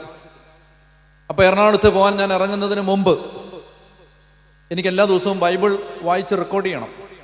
കേൾക്കുന്നുണ്ടോ എല്ലാവരും അതൊക്കെ? അപ്പൊ എന്നും റെക്കോർഡ് ചെയ്യണം. നിങ്ങൾ ഇന്ന് കേൾക്കുന്നത് ഞാൻ ഇന്ന് റെക്കോർഡ് ചെയ്തതല്ല. ഞാൻ നിങ്ങളെക്കാളും 100-110 ദിവസം മുമ്പിലാണ്. അപ്പൊ ഇന്ന് രാവിലെ ഞാൻ റെക്കോർഡ് ചെയ്തത് 225ാമത്തെ എപ്പിസോഡാണ്. അപ്പൊ അന്ന് എനിക്ക് അപകടം ഉണ്ടാവുന്നതിൻ്റെ അന്ന് രാവിലെ ഞാൻ റെക്കോർഡ് ചെയ്യാൻ വേണ്ടി ഞാൻ വായിക്കുന്നത് യേശയ്യ 43 അന്ന് ഞാൻ വായിക്കുന്നത് യേശയ്യ 43. ഞാൻ ജോൺ ബോളിനോട് പറഞ്ഞു, ജോൺ ബോൾ എനിക്കിന്ന് വായിക്കാൻ പറ്റുന്നില്ല. വായിക്കുമ്പോൾ പലതവണ ഞാൻ കരഞ്ഞു പോവാണ്. എനിക്ക് വായിക്കാൻ ഞാൻ വീണ്ടും നിർത്തും, വീണ്ടും റെക്കോർഡ് ചെയ്യും, പിന്നെ എനിക്ക് തൊണ്ടയിടറും, എൻ്റെ ഉള്ളിൽ നിന്ന് ഇങ്ങനെ ഒരു ഏങ്ങൽ വരും, പിന്നെ ഞാൻ നിർത്തും. അങ്ങനെ ഞാൻ പലതവണ നിർത്തിയാണ് അന്നത്തെ എപ്പിസോഡ് റെക്കോർഡ് ചെയ്ത് രാവിലെ മുറിയിലിരുന്ന് തിരുവനന്തപുരത്തിരുന്ന് ഇത് റെക്കോർഡ് ചെയ്തിട്ടാണ് എറണാകുളത്ത് ഞാൻ പോകുന്നത്. അപ്പോ അന്ന് വായിച്ച വചനം യേശയ്യ 43 വായിക്കേ. യാക്കോബേ, നിന്നെ സൃഷ്ടിക്കുകയും ഇസ്രായേലെ, നിന്നെ രൂപപ്പെടുത്തുകയും ചെയ്ത കർത്താവ് അരുളി ചെയ്യുന്നു, നീ ഭയപ്പെടേണ്ട, ഞാൻ നിന്നെ പേര് ചൊല്ലി വിളിച്ചിരിക്കുന്നു, നീ എൻ്റേതാണ്. വായിക്കേ. സമുദ്രത്തിലൂടെ കടന്നു പോകുമ്പോ ഞാൻ നിന്നോട് കൂടെ ഉണ്ടായിരിക്കും, നദികളിലൂടെ കടക്കുമ്പോ അത് നിന്നെ മുക്കിക്കളയില്ല, അഗ്നിയിലൂടെ നടന്നാലും നിനക്ക് പൊള്ളലേൽക്കില്ല, ജ്വാല നിന്നെ ദഹിപ്പിക്കത്തില്ല. മതി. അപ്പോ ഇതാണ് അതിൻ്റെ ആദ്യത്തെ വാക്യങ്ങൾ. അന്ന് രാത്രി 7:20 ഞങ്ങളുടെ വണ്ടി അപകടത്തിൽപ്പെടും. അന്ന് രാത്രി എറണാകുളത്ത് പോയിരുന്നു, എറണാകുളത്ത് നിന്ന് തിരിച്ചു വരുന്നു, വണ്ടി അപകടത്തിൽപ്പെടും. 3 പേരുണ്ട് വണ്ടിയിൽ. ഒരു പോറല് പോലും ആർക്കും പറ്റിയിട്ടില്ല. കേൾക്കണം. എനിക്ക് അതല്ല ഞാൻ പറയാൻ പോകുന്നത്. ഒരു പോറല് പോലും ആർക്കും പറ്റിയിട്ടില്ല, ഒന്നും പറ്റിയിട്ടില്ല. വണ്ടി റോഡിൽ വെച്ച് തന്നെ 3 പ്രാവശ്യം കറങ്ങി. ഇലക്ട്രിക് പോസ്റ്റിൽ പോയി ഇടിച്ചു. 11 kV 2 ബാറുള്ള ഇരുമ്പ് പൈപ്പാണ്, അത് വളഞ്ഞു. ഇലക്ട്രിക് കമ്പി പൊട്ടാറായി നിൽക്കുന്നു. വണ്ടി നേരെ പോയത് ഒരു കുഴിയിലേക്ക്.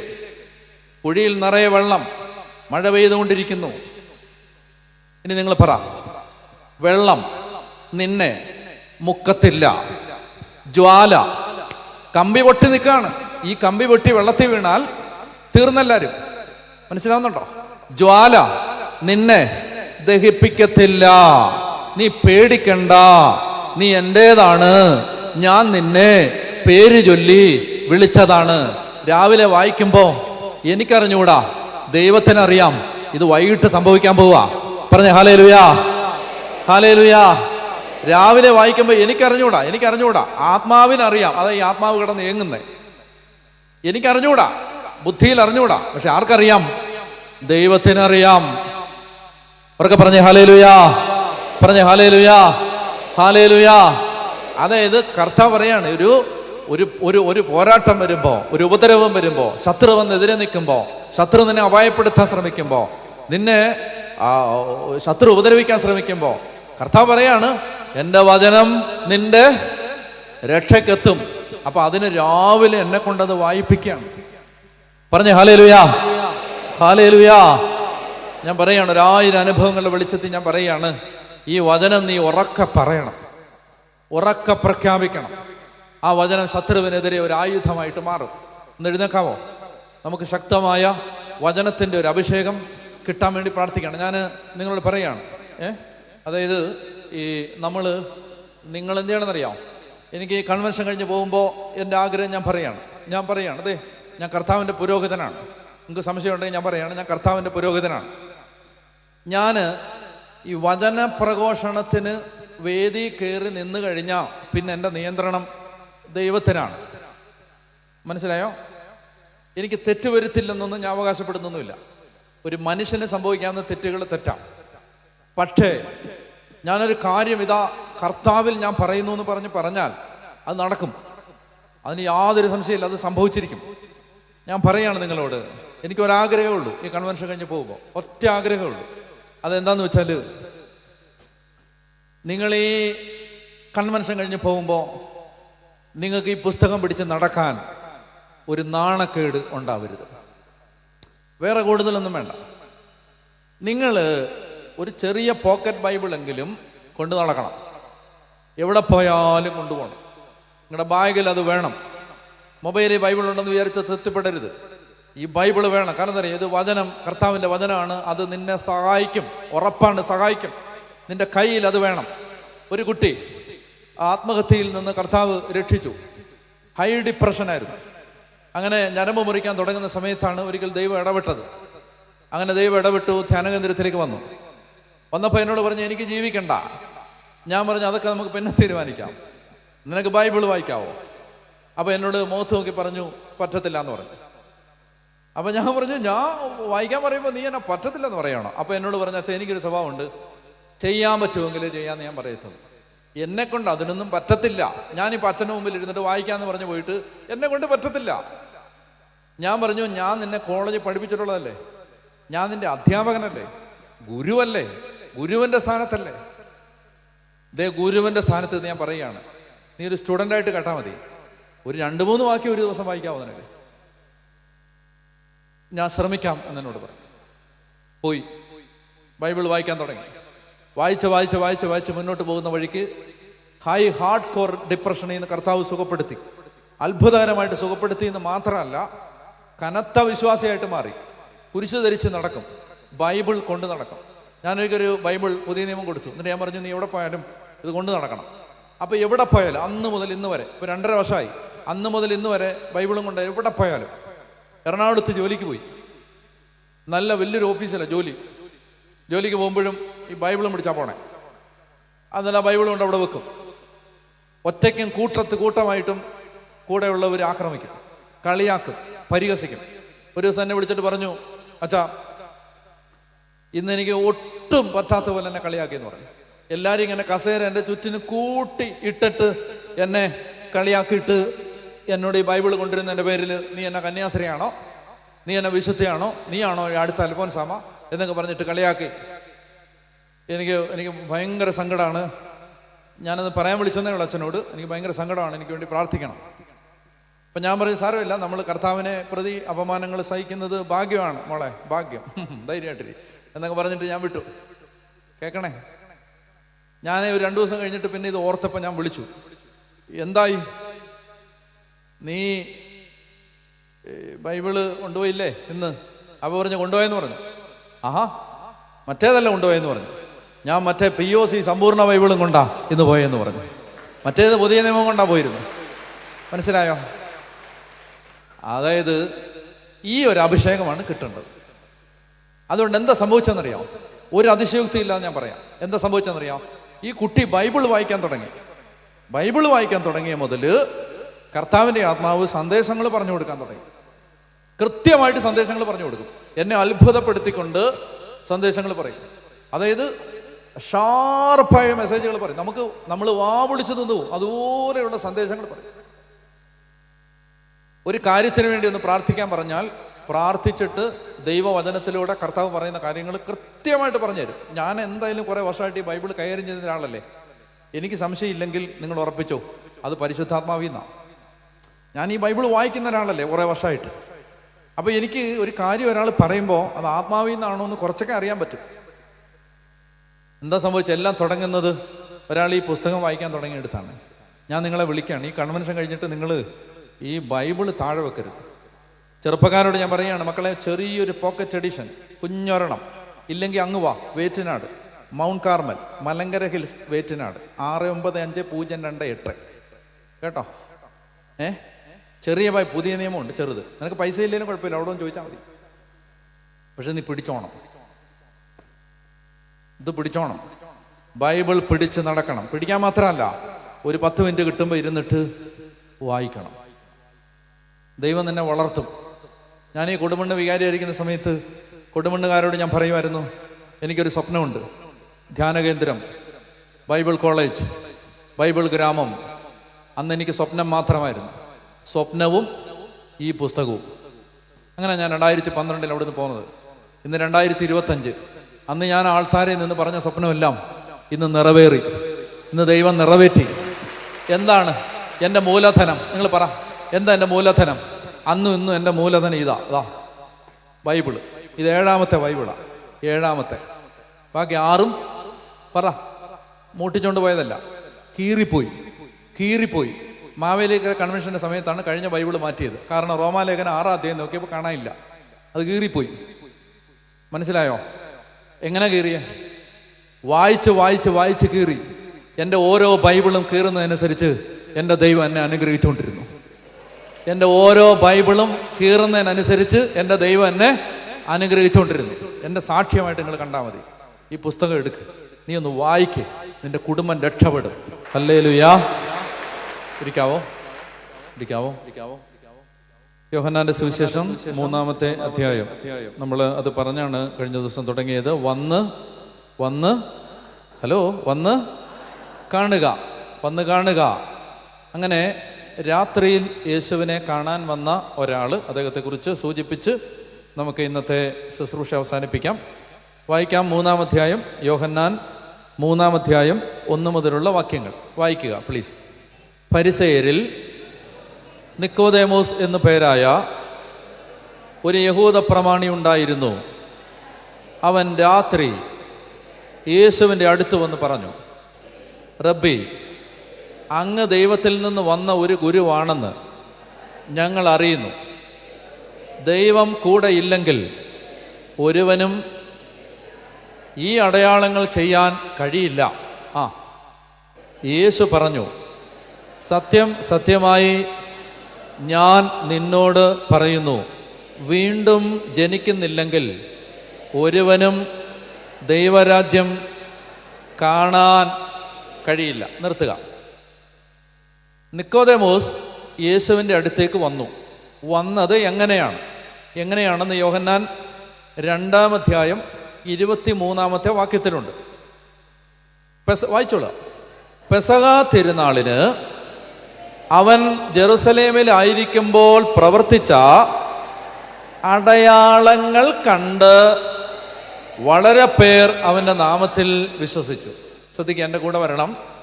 പെസഹ തിരുനാളിന് യേശു പെരുന്നാളിന് പോയിരുന്നു.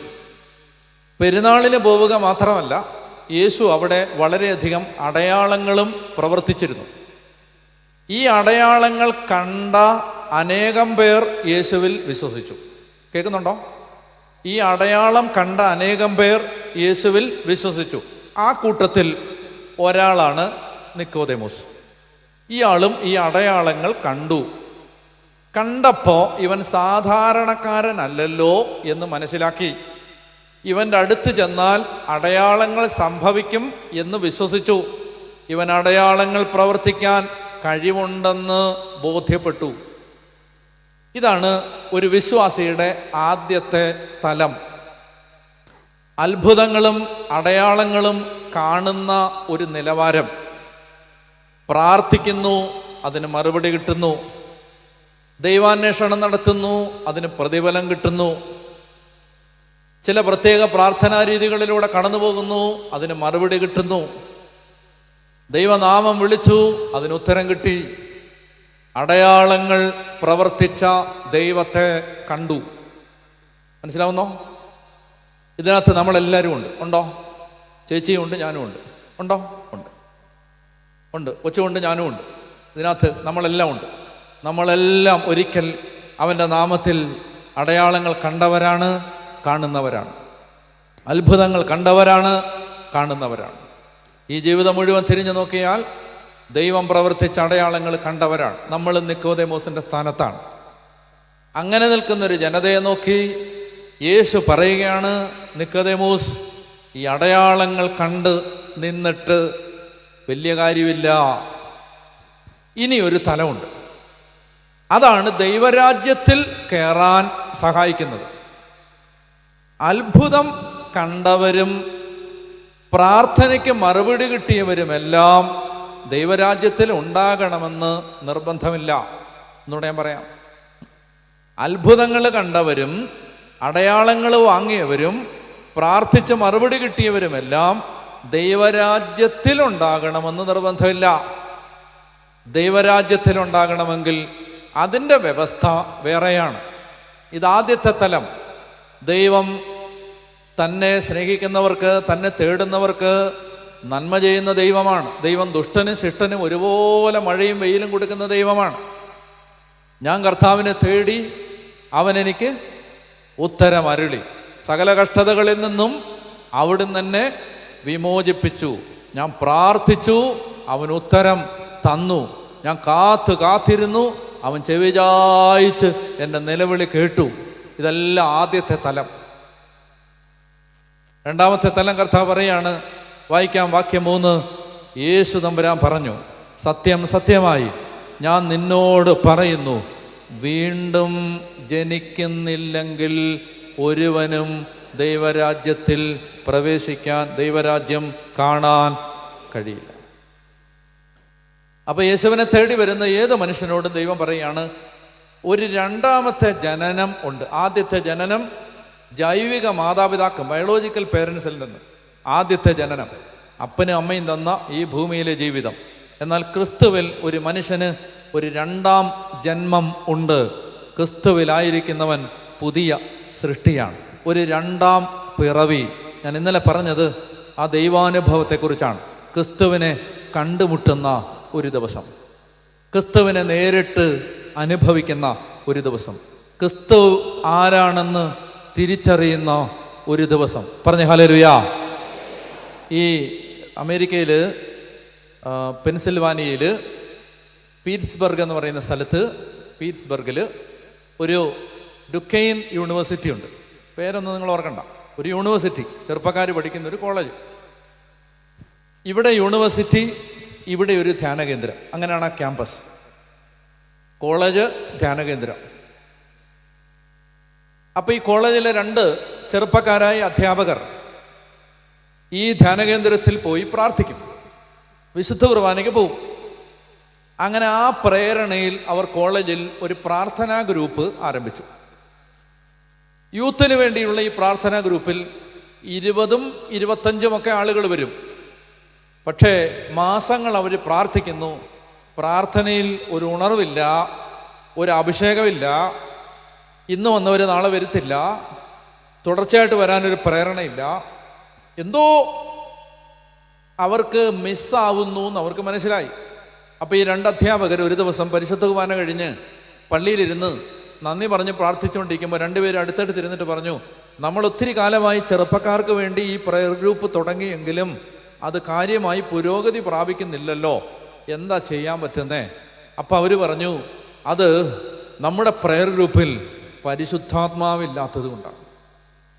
നമ്മുടെ പ്രയർ ഗ്രൂപ്പ് ഒരു സാധാരണ മീറ്റിംഗ് പോലാണ്. ആരൊക്കെ എന്തൊക്കെയോ പ്രാർത്ഥിക്കുന്നു, ബൈബിൾ വായിക്കുന്നു, ഇങ്ങനെ പോകുന്നു.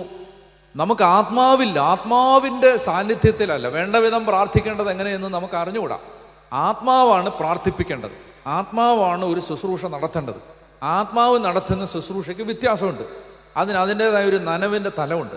അപ്പം അതുകൊണ്ട് അതില്ല, ആത്മാവില്ലാത്തതുകൊണ്ടാണ്. അപ്പോൾ അവർ പറഞ്ഞു, അപ്പോൾ 2 പേരും പറയാണ്, എങ്ങനെയാണ് നമുക്ക് ആത്മാവിനെ ഈ ആത്മാവിനെ പ്രാപിക്കുന്നത്? അപ്പോൾ അവർ പറഞ്ഞു, നമുക്ക് ഇങ്ങനെ ചെയ്യാം, നമുക്ക് പരിശുദ്ധ കുർബാന ഉണ്ടല്ലോ, വിശുദ്ധ കുർബാനയ്ക്ക് വന്നിട്ട് എന്നും കുർബാന കഴിയുമ്പോൾ, എന്നും വിശുദ്ധ കുർബാന കഴിഞ്ഞിട്ട് നമുക്ക് 2 പേർക്കും പള്ളിയിലിരുന്ന് അല്പനേരം ഒരു പാട്ട് പാടി. ലത്തീൻ ആരാധനക്രമത്തിൽ ഒരു പരിശുദ്ധാത്മാവിനോടുള്ള പ്രാർത്ഥനയുണ്ട്, വേനി ക്രിയത്തോർ സ്പിരിത്തൂസ് എന്നാണ്. കം ക്രിയേറ്റർ സ്പിരിറ്റ്, സൃഷ്ടിക്കുന്ന ആത്മാവേ വന്നാലും, അങ്ങനെ ഒരു പാട്ടുണ്ട്. അപ്പോൾ ഇവർ പറഞ്ഞു, നമ്മൾ ഈ പരിശുദ്ധാത്മാവേ ശക്തി പകർന്നതിനെ പാടുന്ന പാട്ട് ഒരു പാട്ട്. അപ്പോൾ അവർ പറഞ്ഞു, നമുക്ക് എല്ലാ ദിവസവും വിശുദ്ധ കുർബാന കഴിഞ്ഞിട്ട് അല്പനേരം പരിശുദ്ധാത്മാവേ വന്നാലും എന്ന് പറയുന്ന ഈ പാട്ട് പാടി പ്രാർത്ഥിക്കാം. എന്നിട്ട് നമ്മൾ പോയി കഴിഞ്ഞാൽ നീ എനിക്ക് വേണ്ടി പ്രാർത്ഥിക്കണം. എന്ത് പ്രാർത്ഥിക്കണം? എന്നിൽ പരിശുദ്ധാത്മാവ് നിറയണം. ഞാൻ നിനക്ക് വേണ്ടി പ്രാർത്ഥിക്കും. എന്ത് പ്രാർത്ഥിക്കും? നിന്നിൽ പരിശുദ്ധാത്മാവ് നിറയണം. ഇതിനുവേണ്ടി നമുക്ക് പ്രാർത്ഥിക്കാം. അങ്ങനെ അവർ ഒരു വർഷം മുഴുവൻ പ്രാർത്ഥിച്ചു.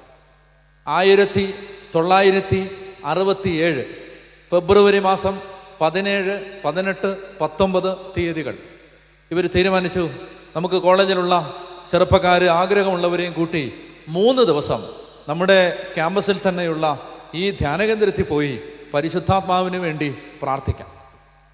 അങ്ങനെ 1967 ഫെബ്രുവരി 17 തുടങ്ങിയ ആ പ്രാർത്ഥന 18, 19, 19-ാം തീയതി വൈകുന്നേരം അവസാനിപ്പിക്കാനായിരുന്നു.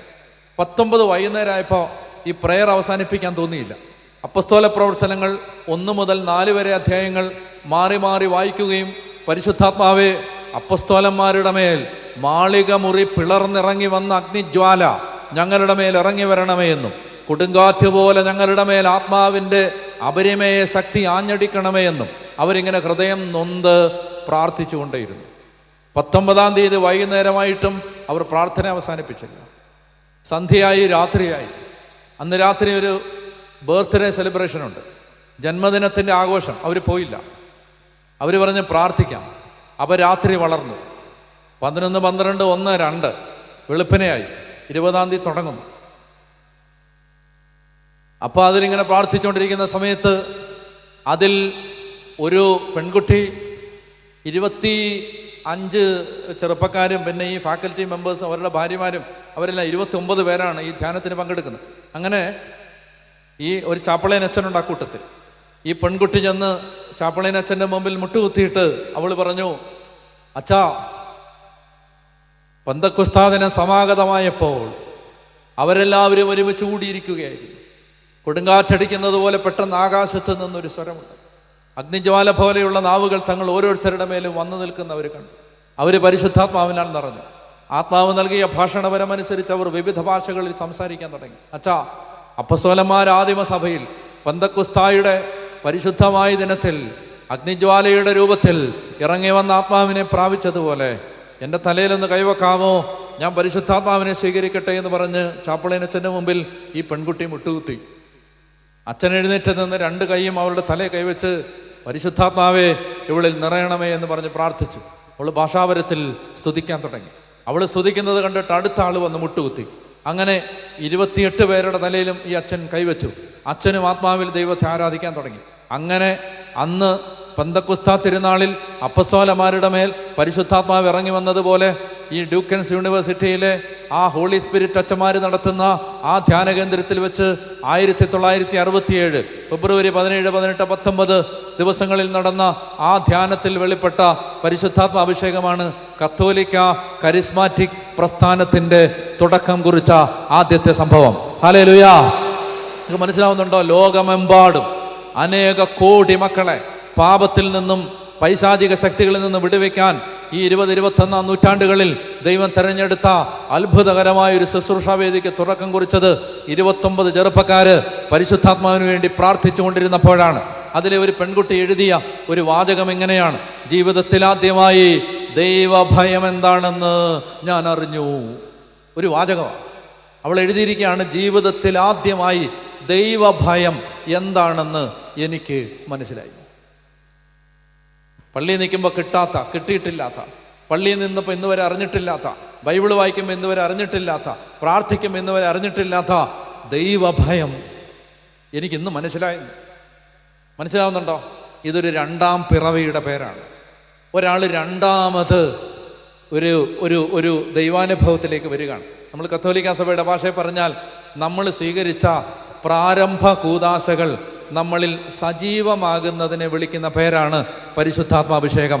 മാമോദീസായുടെയും സ്ഥൈര്യലേപനത്തിൻ്റെയും കൃപാവരങ്ങൾ നമ്മളിൽ ജ്വലിക്കുന്നതിൻ്റെ പേരാണ് പരിശുദ്ധാത്മാഭിഷേകം. മാർപ്പാപ്പയെ ധ്യാനിപ്പിക്കുന്ന ധ്യാനഗുരു, അദ്ദേഹത്തിൻ്റെ പേരാണ് റെനേരോ കന്താലമിസ.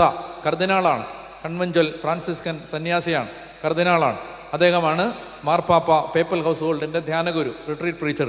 അദ്ദേഹം ഈ പരിശുദ്ധാത്മ അഭിഷേകത്തെക്കുറിച്ച് ഒരുപാട് എഴുതിയിട്ടുണ്ട്, ഒരുപാട് പറഞ്ഞിട്ടുണ്ട്. അദ്ദേഹം പറയുകയാണ്, മാമോദീസായിലും സ്ഥൈര്യലേപനത്തിലും നമുക്ക് കിട്ടിയ കൃപാവരങ്ങൾ നമ്മൾ ഒരു സമ്മാന പൊതി അടച്ചു വെച്ചിരിക്കുന്ന പോലെ അടച്ചു വെച്ചിരിക്കുകയാണ്. അത് തുറക്കണം, അത് തുറന്ന് അതിലെ ദൈവാനുഭവം നമ്മൾ പ്രാപിക്കണം. മാമോദീസായിലെ അഭിഷേകത്തെ അദ്ദേഹം ഉപയോഗിക്കുന്ന വാക്ക് ആക്ടിവേറ്റ് ചെയ്യണം, അതിനെ സജീവമാക്കണം. നമ്മളിൽ ഒരു ശക്തി ഉറങ്ങിക്കിടപ്പുണ്ട്, നമ്മളിൽ അഭിഷേകം മറഞ്ഞു കിടപ്പുണ്ട്, നമ്മുടെ ഉള്ളിൽ ദൈവത്തിൻ്റെ ആത്മാവ് ഒരു മുദ്രയിട്ടിട്ടുണ്ട്. മാമോദീസായിൽ പരിശുദ്ധാത്മാവ് നമ്മളിലേക്ക് വന്നിട്ടുണ്ട്. അത് നമ്മുടെ എല്ലാ അംശങ്ങളിലേക്കും ആളിപ്പടരുന്നതിൻ്റെ പേരാണ് പരിശുദ്ധാത്മാഭിഷേകം. പറഞ്ഞ ഹല്ലേലൂയാ. കർത്താവ് പറയാണ്, ഇവിടെ നിക്കോദെമോസിനോട് ഈശോ പറയാണ്, ജലത്താലും ആത്മാവിനാലും വീണ്ടും ജനിക്കുന്നില്ലെങ്കിൽ നീ ദൈവരാജ്യത്തിൽ പ്രവേശിക്കില്ല. വീണ്ടും ജനിക്കണം. കേൾക്കുന്നുണ്ടോ പറയുന്നത്? വീണ്ടും ജനിക്കുക എന്ന് പറഞ്ഞാൽ നീ ഇത്രയും നാളും പറഞ്ഞു കേട്ട അനുഭവത്തിൽ നിന്ന് നീ കാണുന്നൊരനുഭവത്തിലേക്ക് വരണം. ഇവിടെ വന്നാൽ എങ്കിൽ മാത്രമേ ദൈവരാജ്യത്തിന്റെ ഭാഗമാവൂ. കൺവെൻഷൻ അവസാനിക്കുമ്പോൾ എൻ്റെ പ്രിയ സഹോദരങ്ങളെ, നമ്മൾ ഓരോരുത്തരും പ്രാർത്ഥിക്കണം, എൻ്റെ കർത്താവേ, എന്നെ മറ്റുള്ളവർ കാണുന്നത് പോലെ നിന്നെ എനിക്ക് കാണാൻ പറ്റണം. ഇപ്പം നിങ്ങൾ എന്നെ നോക്കുമ്പോൾ എന്നെ കാണാം, പക്ഷെ നിങ്ങൾ എന്നെ കാണുന്ന പോലെ ഇവിടെ യേശുവിനെ കാണാൻ പറ്റണം. യേശുവിനെ കാണാൻ പറ്റണം. എപ്പോഴും കർത്താവ് കൺമുമ്പിൽ ഉണ്ടാവണം. ആ ദൈവാനുഭവത്തിൽ നമ്മൾ വളരണം. അപ്പോൾ അതാണ് ഇവിടെ ഈശോ പറയുന്നത്. സത്യം സത്യമായി വായിക്കേ 3 യോഹന്നാൻ 3-ാമത്തെ വാക്യം യേശു പറഞ്ഞു, സത്യം സത്യമായി ഞാൻ നിന്നോട് പറയുന്നു, വീണ്ടും ജനിക്കുന്നില്ലെങ്കിൽ ഒരുവന് ദൈവരാജ്യം കാണാൻ കഴിയില്ല. നിക്കോദെമോസ് ആ സമയത്ത് ഒരു സംശയം പ്രകടിപ്പിച്ചു. അദ്ദേഹം ചോദിച്ചു, പറ, പ്രായമായ മനുഷ്യന് ഇതെങ്ങനെ പറ്റും? അമ്മയുടെ ഉദരത്തിൽ വീണ്ടും പ്രവേശിച്ച് അവന് ജനിക്കാൻ? യേശു പ്രതിവചിച്ചു, സത്യം സത്യമായി ഞാൻ നിന്നോട് പറയുന്നു. അത് സംഭവിക്കുന്നത് എങ്ങനെയാണ്? ജലത്താലും ആത്മാവിനാലും ജനിക്കുന്നില്ലെങ്കിൽ ഒരുവനും ദൈവരാജ്യത്തിൽ പ്രവേശിക്കുക സാധ്യമല്ല. അതായത് ജനിക്കുക എന്ന് പറഞ്ഞാൽ എന്നെ ഇങ്ങോട്ട് നോക്കി, നമുക്കിത് മനസ്സിലാവാൻ ഞാനൊരു ഉദാഹരണം പറയാം. അമ്മയുടെ ഉദരത്തിലായിരുന്ന ഒരു കുഞ്ഞ് ആ ഉദരത്തിൽ തന്നെ ഇരുന്നാൽ ഒന്നുകിൽ ആ കുഞ്ഞ് മരിച്ചു പോവും, അല്ലാതെ വേറെ അതിന് ഓപ്ഷനൊന്നുമില്ല, മരിച്ചു പോവും. അതിന് പുറം ലോകം കാണാൻ പറ്റത്തില്ല. നിങ്ങളിങ്ങനെ വിചാരിച്ച്, അമ്മയുടെ ഉദരത്തിൽ നിന്ന് ഒരു കുഞ്ഞ് പുറത്തു വന്നു കഴിയുമ്പോൾ ആ കുഞ്ഞ് അന്ന് വരെ കേട്ടിട്ടില്ലാത്ത, എൻ്റെ കൂടെ പറയണേ, അന്ന് വരെ കേട്ടിട്ടില്ലാത്ത ചില ശബ്ദങ്ങൾ ഈ കുഞ്ഞ് കേൾക്കാൻ തുടങ്ങുന്നു. അന്ന് വരെ കണ്ടിട്ടില്ലാത്ത ചില കാര്യങ്ങൾ ഈ കുഞ്ഞ് കാണാൻ തുടങ്ങുന്നു. ചോദ്യം, ഈ കുഞ്ഞ് അമ്മയുടെ ഉദരത്തിലായിരുന്നപ്പോഴും ഈ കേട്ടതും കണ്ടതും ഉണ്ടായിരുന്നതല്ലേ? ഈ കുഞ്ഞ് ഇപ്പൊ കാണുന്ന ഈ ഭൂമി ഈ കുഞ്ഞ് വയറ്റിലായിരുന്നപ്പോഴും ഉള്ളതല്ലേ? പക്ഷെ കുഞ്ഞിനെ സംബന്ധിച്ച് ഇത് പുതിയതാണ്. കാരണം എന്താ? അതിപ്പോഴാണ് അത് ആദ്യമായിട്ട്. ഒരുപാട് ക്രിസ്ത്യാനികളുടെ അവസ്ഥ വയറ്റിൽ കിടക്കുന്ന കൊച്ചിൻ്റെ കൂട്ടാണ്. വേറൊരു ലോകമുണ്ട്, അത് കണ്ടിട്ടില്ല. വേറൊരു ലോകത്തെ ചില സ്വരങ്ങളുണ്ട്, അത് കേട്ടിട്ടില്ല. വീണ്ടും ജനിച്ചിട്ടില്ല. ഞാൻ പറയുന്നത് മനസ്സിലാവുന്നുണ്ടോ? നമ്മൾ ഈ ലോകത്തെ മാത്രമേ കാണുന്നുള്ളൂ. ഇതിനപ്പുറത്തുള്ള കാര്യങ്ങൾ വേറൊരു ലോകമുണ്ട്. കുഞ്ഞിനെ നമ്മളിപ്പോൾ ഇങ്ങനെ വിചാരിച്ചു, നമ്മൾ ഈ ഭൂമി എന്ന് പറയുന്ന വലിയൊരു ഗർഭപാത്രമാണെന്ന് വിചാരിച്ചു. ഇതിനകത്ത് നമ്മളെല്ലാം കുഞ്ഞുങ്ങളെല്ലാം കിടക്കാം. ഈ ഗർഭപാത്രത്തിൽ നിന്ന് പുറത്തു വന്നു കഴിഞ്ഞാൽ വേറൊരു ലോകമുണ്ട്. അതാണ് ദൈവത്തിൻ്റെ ലോകം. അതാണ് ദൈവം പറയുന്ന ഈ സ്വർഗീയമായ ലോകം. ആ ലോകത്തെക്കുറിച്ച് നമുക്ക് ധാരണയില്ല. കാരണം എന്താ? നമ്മൾ ജനിച്ചിട്ടില്ല. ഞാൻ പറയുന്നത് മനസ്സിലാവുന്നോ? നമ്മൾ വയറ്റിൽ കിടക്കാം ഇപ്പോഴും. ജനിച്ചവന് അങ്ങനൊരു കാര്യമുണ്ട്. ഈ പറമ്പ് വാങ്ങുന്നതിനേക്കാളും അവിടെ ഓഹരി കിട്ടുകയാണ് പ്രധാനം. മനസ്സിലാവുന്നുണ്ട്? ഇതിനപ്പുറത്തൊരു ജീവിതമുണ്ട്, വേറൊരു ലോകമുണ്ട്, വേറൊരു സന്തോഷമുണ്ട്. ഈ ബൈബിളൊക്കെ വായിച്ചും പ്രാർത്ഥിച്ചും ദൈവത്തെ തേടിയൊക്കെ ജീവിക്കുന്നതിനകത്ത് ഒരു ലഹരിയുണ്ട്, ഒരു സന്തോഷമുണ്ട്. ദൈവസ്നേഹം അനുഭവിക്കുന്നതിനകത്തൊരു ലഹരിയുണ്ട്. ഇത് കാണാൻ പറ്റാത്തതിൻ്റെ കാരണം എന്താ? കാര്യം ജനിച്ചിട്ടില്ല. ഞാൻ പറഞ്ഞ മനസ്സിലായോ? ജനിച്ചിട്ടില്ല. ഈ കുഞ്ഞ് ചിന്തിക്കുകയാണ്, കുഞ്ഞിന് ചിന്തിക്കാൻ പറ്റുമെങ്കിൽ, ദൈവമേ ഇങ്ങനൊരു ലോകം ഉണ്ടായിരുന്നോ? ഞാൻ കഴിഞ്ഞ 9 മാസമായിട്ട് അത് അറിഞ്ഞിട്ടില്ലല്ലോ. ആ കൊച്ചെ, നീ അറിഞ്ഞിട്ടില്ല, നീ ജനിച്ചിട്ടില്ല. ദൈവമേ ഇതുപോലെ പൂന്തോട്ടങ്ങളൊക്കെ ഇവിടെ ഉണ്ടായിരുന്നോ? ഉണ്ടായിരുന്നു, ഞാൻ കണ്ടില്ലല്ലോ. നീ കാണത്തില്ല, നീ ജനിച്ചിട്ടില്ലായിരുന്നു. വീണ്ടും ജനിച്ചാലേ നീ കാണേണ്ട ചില കാഴ്ചകൾ കാണത്തുള്ളൂ. ഈ പഴയ ലോകത്ത് കിടക്കുമ്പോൾ, ഈ ഉദരത്തിൽ കിടക്കുമ്പോൾ അത് കാണാൻ പറ്റത്തില്ല. അപ്പൊ അതാണ് ഇവിടെ പറയുന്നത്, ജലത്താലും ആത്മാവിനാലും ജനിക്കുന്നില്ലെങ്കിൽ ഒരുവനും ദൈവരാജ്യത്തിൽ പ്രവേശിക്കുക സാധ്യമല്ല. മാംസത്തിൽ നിന്ന് ജനിക്കുന്നത് മാംസമാണ്, ആത്മാവിൽ നിന്ന് ജനിക്കുന്ന ആത്മാവും. നിങ്ങൾ വീണ്ടും ജനിക്കണമെന്ന് ഞാൻ പറഞ്ഞതുകൊണ്ട് നിങ്ങൾ വിസ്മയിക്കേണ്ട. അതെങ്ങനെയാണെന്നാണ് ഈശോ പറയുന്നത്. കാറ്റ് അതിനിഷ്ടമുള്ളിടത്തേക്ക് വീശുന്നു, അതിൻ്റെ ശബ്ദം നീ കേൾക്കുന്നു, എന്നാൽ അത് എവിടെ നിന്ന് വരുന്നെന്നോ എവിടേക്ക് പോകുന്നെന്നോ നീ അറിയുന്നില്ല. ഇതുപോലെയാണ് ആത്മാവിൽ നിന്ന് ജനിക്കുന്നവന്. ഞാൻ ഒരു കാര്യം മാത്രം പറയാം മനസ്സിലാവുന്ന ഭാഷയിൽ. ഇതെങ്ങനെ സംഭവിക്കുന്നത്? അതെങ്ങനെ ഈ വീണ്ടും ജനനം സംഭവിക്കുന്നത്? ഈ വീണ്ടും ജനനം സംഭവിക്കുന്നത് എങ്ങനെയാണെന്ന് മറിയം ചോദിച്ചു. ഇതെങ്ങനെ സംഭവിക്കും? ഞാൻ പുരുഷനെ അറിയുന്നില്ലല്ലോ, ഇതെങ്ങനെ സംഭവിക്കും? ഞാൻ പുരുഷനെ അറിയുന്നില്ല. അതുപോലെ നമ്മളും ചോദിക്കുകയാണ്, ഇതെങ്ങനെ സംഭവിക്കും? ഞങ്ങൾക്ക് ഇത്രയും പ്രായമായില്ലേ? മറുപടി, പരിശുദ്ധാത്മാവ് നിന്റെ മേൽ വരും, അത്യുന്നതൻ്റെ ശക്തി നിന്റെ മേൽ ആവശ്യം. വീണ്ടും ജനനം സംഭവിക്കുന്നത് കാറ്റ് അതിനിഷ്ടമുള്ളിടത്തേക്ക് വീശുമ്പോഴാണ്. കാറ്റെന്ന് പറഞ്ഞാൽ റൂഹ, റുവാഹ്, പരിശുദ്ധാത്മാവ്. പരിശുദ്ധാത്മാവിലൂടെയാണ് വീണ്ടും ജനനം സംഭവിക്കുന്നത്. ചുരുക്കി പറയാം, അതായത് ഓരോ ദിവസവും ഞാൻ പറയുന്നത് അതുപോലെ ചെയ്താൽ, ഒരു 1000 പേര് കേട്ടാൽ ഒരു 50 പേര് ചെയ്യും, എനിക്ക് ഉറപ്പാ. അവരുടെ ജീവിതത്തിൽ അതിൻ്റെ ഫലം കിട്ടും.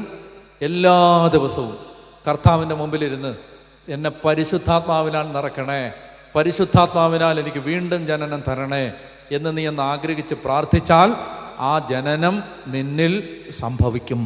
ഹല്ലേലൂയാ. ആ ജനനം. അപ്പോൾ ഞാൻ പറയുകയാണ് പ്രിയപ്പെട്ട സഹോദരങ്ങളെ, അങ്ങനെ ഒരു മലങ്കരക്കാരൻ ആത്മാവിൽ ജനിച്ച് വിശുദ്ധ കുർബാനയ്ക്ക് വന്നാൽ അവൻ പ്രാർത്ഥന ചൊല്ലുന്ന രീതി വേറെയായിരിക്കും. അവൻ എല്ലാവരും ചൊല്ലുന്ന പോലല്ല. മനസ്സിലാവുന്നുണ്ടോ? ആ വീണ്ടും ജനിച്ചവൻ്റെ ആ പ്രാർത്ഥന ചൊല്ലുന്ന രീതിയിൽ പോലും വ്യത്യാസം ഉണ്ടാവും.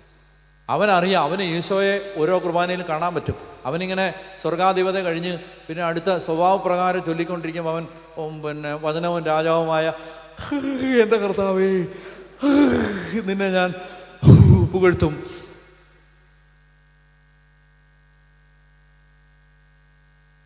പിന്നെ പരാക്കുവാണ്. ഇയാളിത് വലിച്ചു നീട്ടി ഈ ഭാഗവതം പാടി എവിടെ കൊണ്ടുപോകണോ എന്തോ എന്ന് പരാക്കും.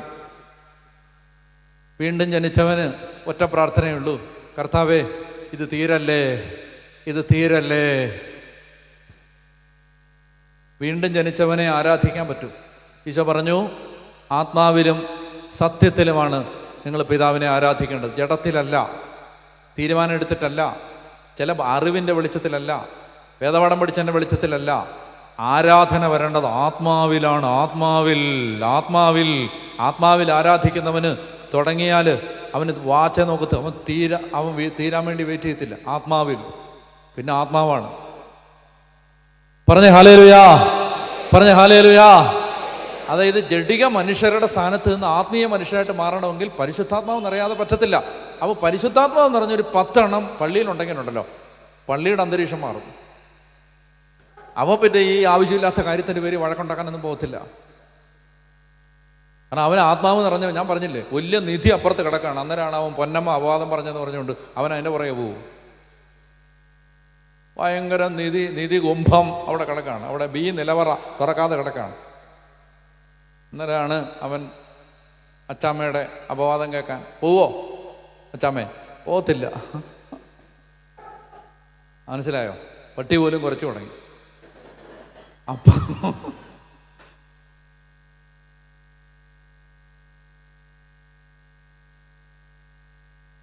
വലിയ വലിയ കാര്യങ്ങൾ ഇവിടെ കിടക്കുന്നു. അന്നേരമാണ് ആവശ്യമില്ലാത്തതിൻ്റെ പേരിൽ അടിയുണ്ടാക്കാൻ നടക്കുന്നത്. ഇവിടെ ഭയങ്കര കാര്യങ്ങൾ കിടക്കുകയാണ്. അതിൻ്റെ പുറകെ പോകാൻ നമുക്ക് നേരമില്ല. നമുക്ക് മനസ്സിലാവുന്നോ? കാരണം നമുക്ക് പരിശുദ്ധ കർത്താവ്, എൻ്റെ ഈശോ, എൻ്റെ ദൈവം, അതായത് ഒരു 10 മിനിറ്റ് കിട്ടിയാൽ അവന് ദൈവത്തെക്കുറിച്ച് അറിയണം. 24 മണിക്കൂർ തികയുമോ? നമുക്ക് പറ, തികയുമോ? ഇല്ല. ഒരു ജന്മം പോരാല്ലോ. ഈ ശാന്തനച്ചൊക്കെ ഞാൻ കോളേജിലുള്ള സമയത്ത് ഞാൻ പറയും, അച്ഛാ ഞാൻ പോവുകയാണ് സുവിശേഷം പ്രസംഗിക്കാൻ. അപ്പോൾ അച്ഛൻ എന്നോട് പറയും, മോനെ നീ പോകൂടാ, നേരത്തെ പോകാൻ നല്ലത്, പെട്ടെന്ന് പോകും. ഞാൻ ഈ അച്ഛനോട് ഇപ്പോൾ പറയായിരുന്നു, ഇതൊക്കെ ഒരു 15 കൊല്ലം മുമ്പേ എന്നോട് പറയണ്ടായിരുന്നോ? നേരത്തെ കാലത്തെ പറഞ്ഞായിരുന്നെങ്കിൽ കുറച്ചുകൂടെ വായിക്കായിരുന്നു, കുറച്ചുകൂടെ പഠിക്കായിരുന്നു. വെറുതെ കൊണ്ട് ആയുസ് പാഴാക്കി കളഞ്ഞു. ഇപ്പോൾ പ്രായമാവുകയും ചെയ്തു, വയസ്സ് 28. അയ്യോ,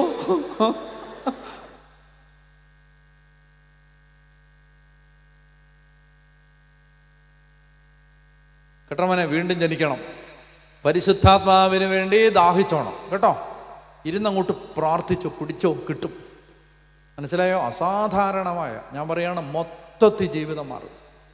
എവിടെ പോയാലും ഒരു തീ ഉണ്ടാവും. എവിടെ കാലുകുത്തിയാലും, ആത്മാവുള്ളവൻ എവിടെ കാലുകുത്തിയാലും ഏതിരുമ്പ് വാതിലും തുറക്കപ്പെടും. ഏതഴിയാത്ത പൂട്ടും അഴിയും, തുറക്കും. ആത്മാവുള്ളവൻ കാലുകുത്തുന്നിടത്ത് വ്യത്യാസം വരും. അപ്പോൾ അതിൻ്റെ അനുഗ്രഹം വരും. ജോസഫിനെ പോലാവും. അവൻ കാലുകുത്തിയപ്പോൾ മുതൽ പോത്തിഫറിനെ ദൈവം അനുഗ്രഹിക്കാൻ തുടങ്ങി. മറ്റേ പോത്തിഫർ എന്ന് പറഞ്ഞാൽ ആരാന്ന് പോലും, ഇതേത് പോത്താന്നാണ് ആളുകൾ വിചാരിച്ചിരുന്നത്. ഇന്ന് പോത്തിഫർ എന്ന് പറഞ്ഞാൽ നിനക്കറിയാം, അറിയില്ലേ? ആന്റണിക്കറിയാം, ഷിബുവിനറിയാം, പിന്നെ അന്തപ്പനറിയാം, ചാക്കോയ്ക്കറിയാം, പൊന്നമ്മയ്ക്കറിയാം, അച്ചാമ്മയ്ക്കറിയാം, അല്ലേ? പോത്തിഫർ എന്ന് പറഞ്ഞാൽ ആരാന്ന് അറിയത്തില്ലേ? അറിയത്തില്ലേ? അറിയാം. പോത്തിഫറിന് അഡ്രസ് ഉണ്ടായത് ആര് മൂലമോ? ഈ അടിമച്ചെറുക്കൻ വീട്ടിൽ കയറി ചെന്നുകൊണ്ട് അവനെ 10 പേര് അറിഞ്ഞ്. മനസ്സിലാവുന്നുണ്ടോ? അല്ലാതെ അവൻ ആകെ ഉണ്ടായിരുന്ന അറിയപ്പെടാനുള്ള ഏക സാധ്യത അവൻ്റെ പെമ്പറന്നൂത്തി അല്പം പിഴയായിരുന്നു. അവർ മൂലം കുറച്ച് അഡ്രസ്സ് ഉണ്ടായേനെ. അത് മനസ്സിലായി. ജോസഫിനെ ചാക്കിട്ട് പിടിക്കാൻ നോക്കിയ ഒരു ചേച്ചി ഉണ്ടല്ലോ, അത് മാത്രമാണ് ആകെ കൂടി അവനെ നാട്ടുകാർ അറിയാൻ സാധ്യത ഉണ്ടായിരുന്ന ഏക വഴി. ഇന്ന് അതൊന്നും ഇല്ലാതെ എന്ത് സംഭവിച്ചു? പോത്തിഫർ എന്ന് പറഞ്ഞാൽ ആഫ്രിക്കയിലുള്ളവൻ അറിയത്തില്ലേ ചേച്ചി? ആഫ്രിക്കയിലുള്ളവന് പോത്തിഫറിനെ അറിയത്തില്ലേ?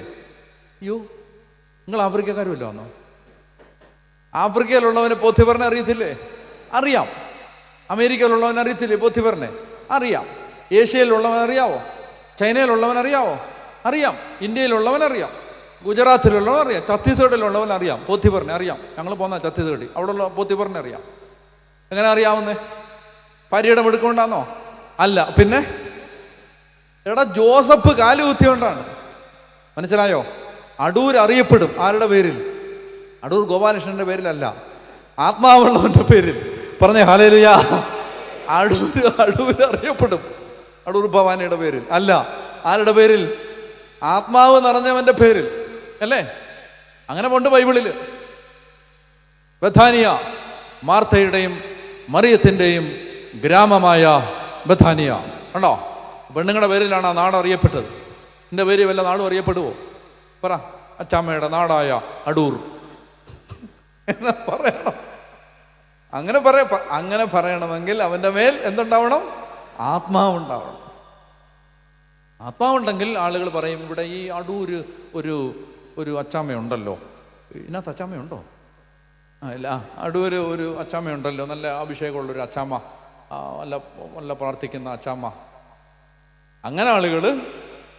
അപ്പോൾ അടൂർ അവരറിയുന്നത് അടൂർ അവർക്കറിയാവുന്ന ഏക അഡ്രസ്സ് ഈ അഭിഷേകത്തിൻ്റെ അഡ്രസ്സാണ്.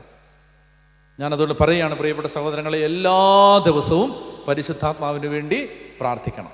2-3 കാര്യങ്ങൾ ടേക്ക് അവേ പറഞ്ഞിട്ടുണ്ട്. ഇന്നലെ ഒരു കാര്യം പറഞ്ഞായിരുന്നു. രാവിലെ എഴുന്നേറ്റാലുടൻ അവൻ്റെ മുഖം കണ്ട് ഉണരണം. രാത്രി കിടക്കുമ്പോൾ അവനെ ധ്യാനിച്ച് ഉറങ്ങണം. ബാക്കിയുള്ള സമയം അവൻ നോക്കിക്കോളും. അത് പറഞ്ഞായിരുന്നു, മറക്കരുത്. അടുത്തത് വേറൊരു കാര്യം പറഞ്ഞത്, പിതാവിനും പുത്രനും പരിശുദ്ധാത്മാവിനും പ്രാർത്ഥന പഠിപ്പിച്ചിട്ടുണ്ട്. പറ്റുമ്പോഴെല്ലാം അത് ചൊല്ലിക്കൊണ്ട് നടക്കണം.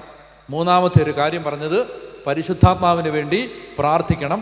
വേറൊരു കാര്യം പറഞ്ഞു, കർത്താവേ, നിന്നെ ഞാൻ കേട്ടിട്ടേ ഉള്ളൂ, എനിക്ക് നിന്നെ കാണണം. ഇതൊക്കെയാണ് കൺവെൻഷൻ കഴിഞ്ഞ് പ്രാർത്ഥിച്ചുകൊണ്ട് നടക്കണം. അപ്പോൾ ദൈവത്തിൻ്റെ ആത്മാവ് ഇടപെടും, സഹായിക്കും. പ്രിയപ്പെട്ടവരെ, കർത്താവ് നിങ്ങളെ അനുഗ്രഹിക്കട്ടെ എന്ന് ഞാൻ പ്രാർത്ഥിക്കുന്നു.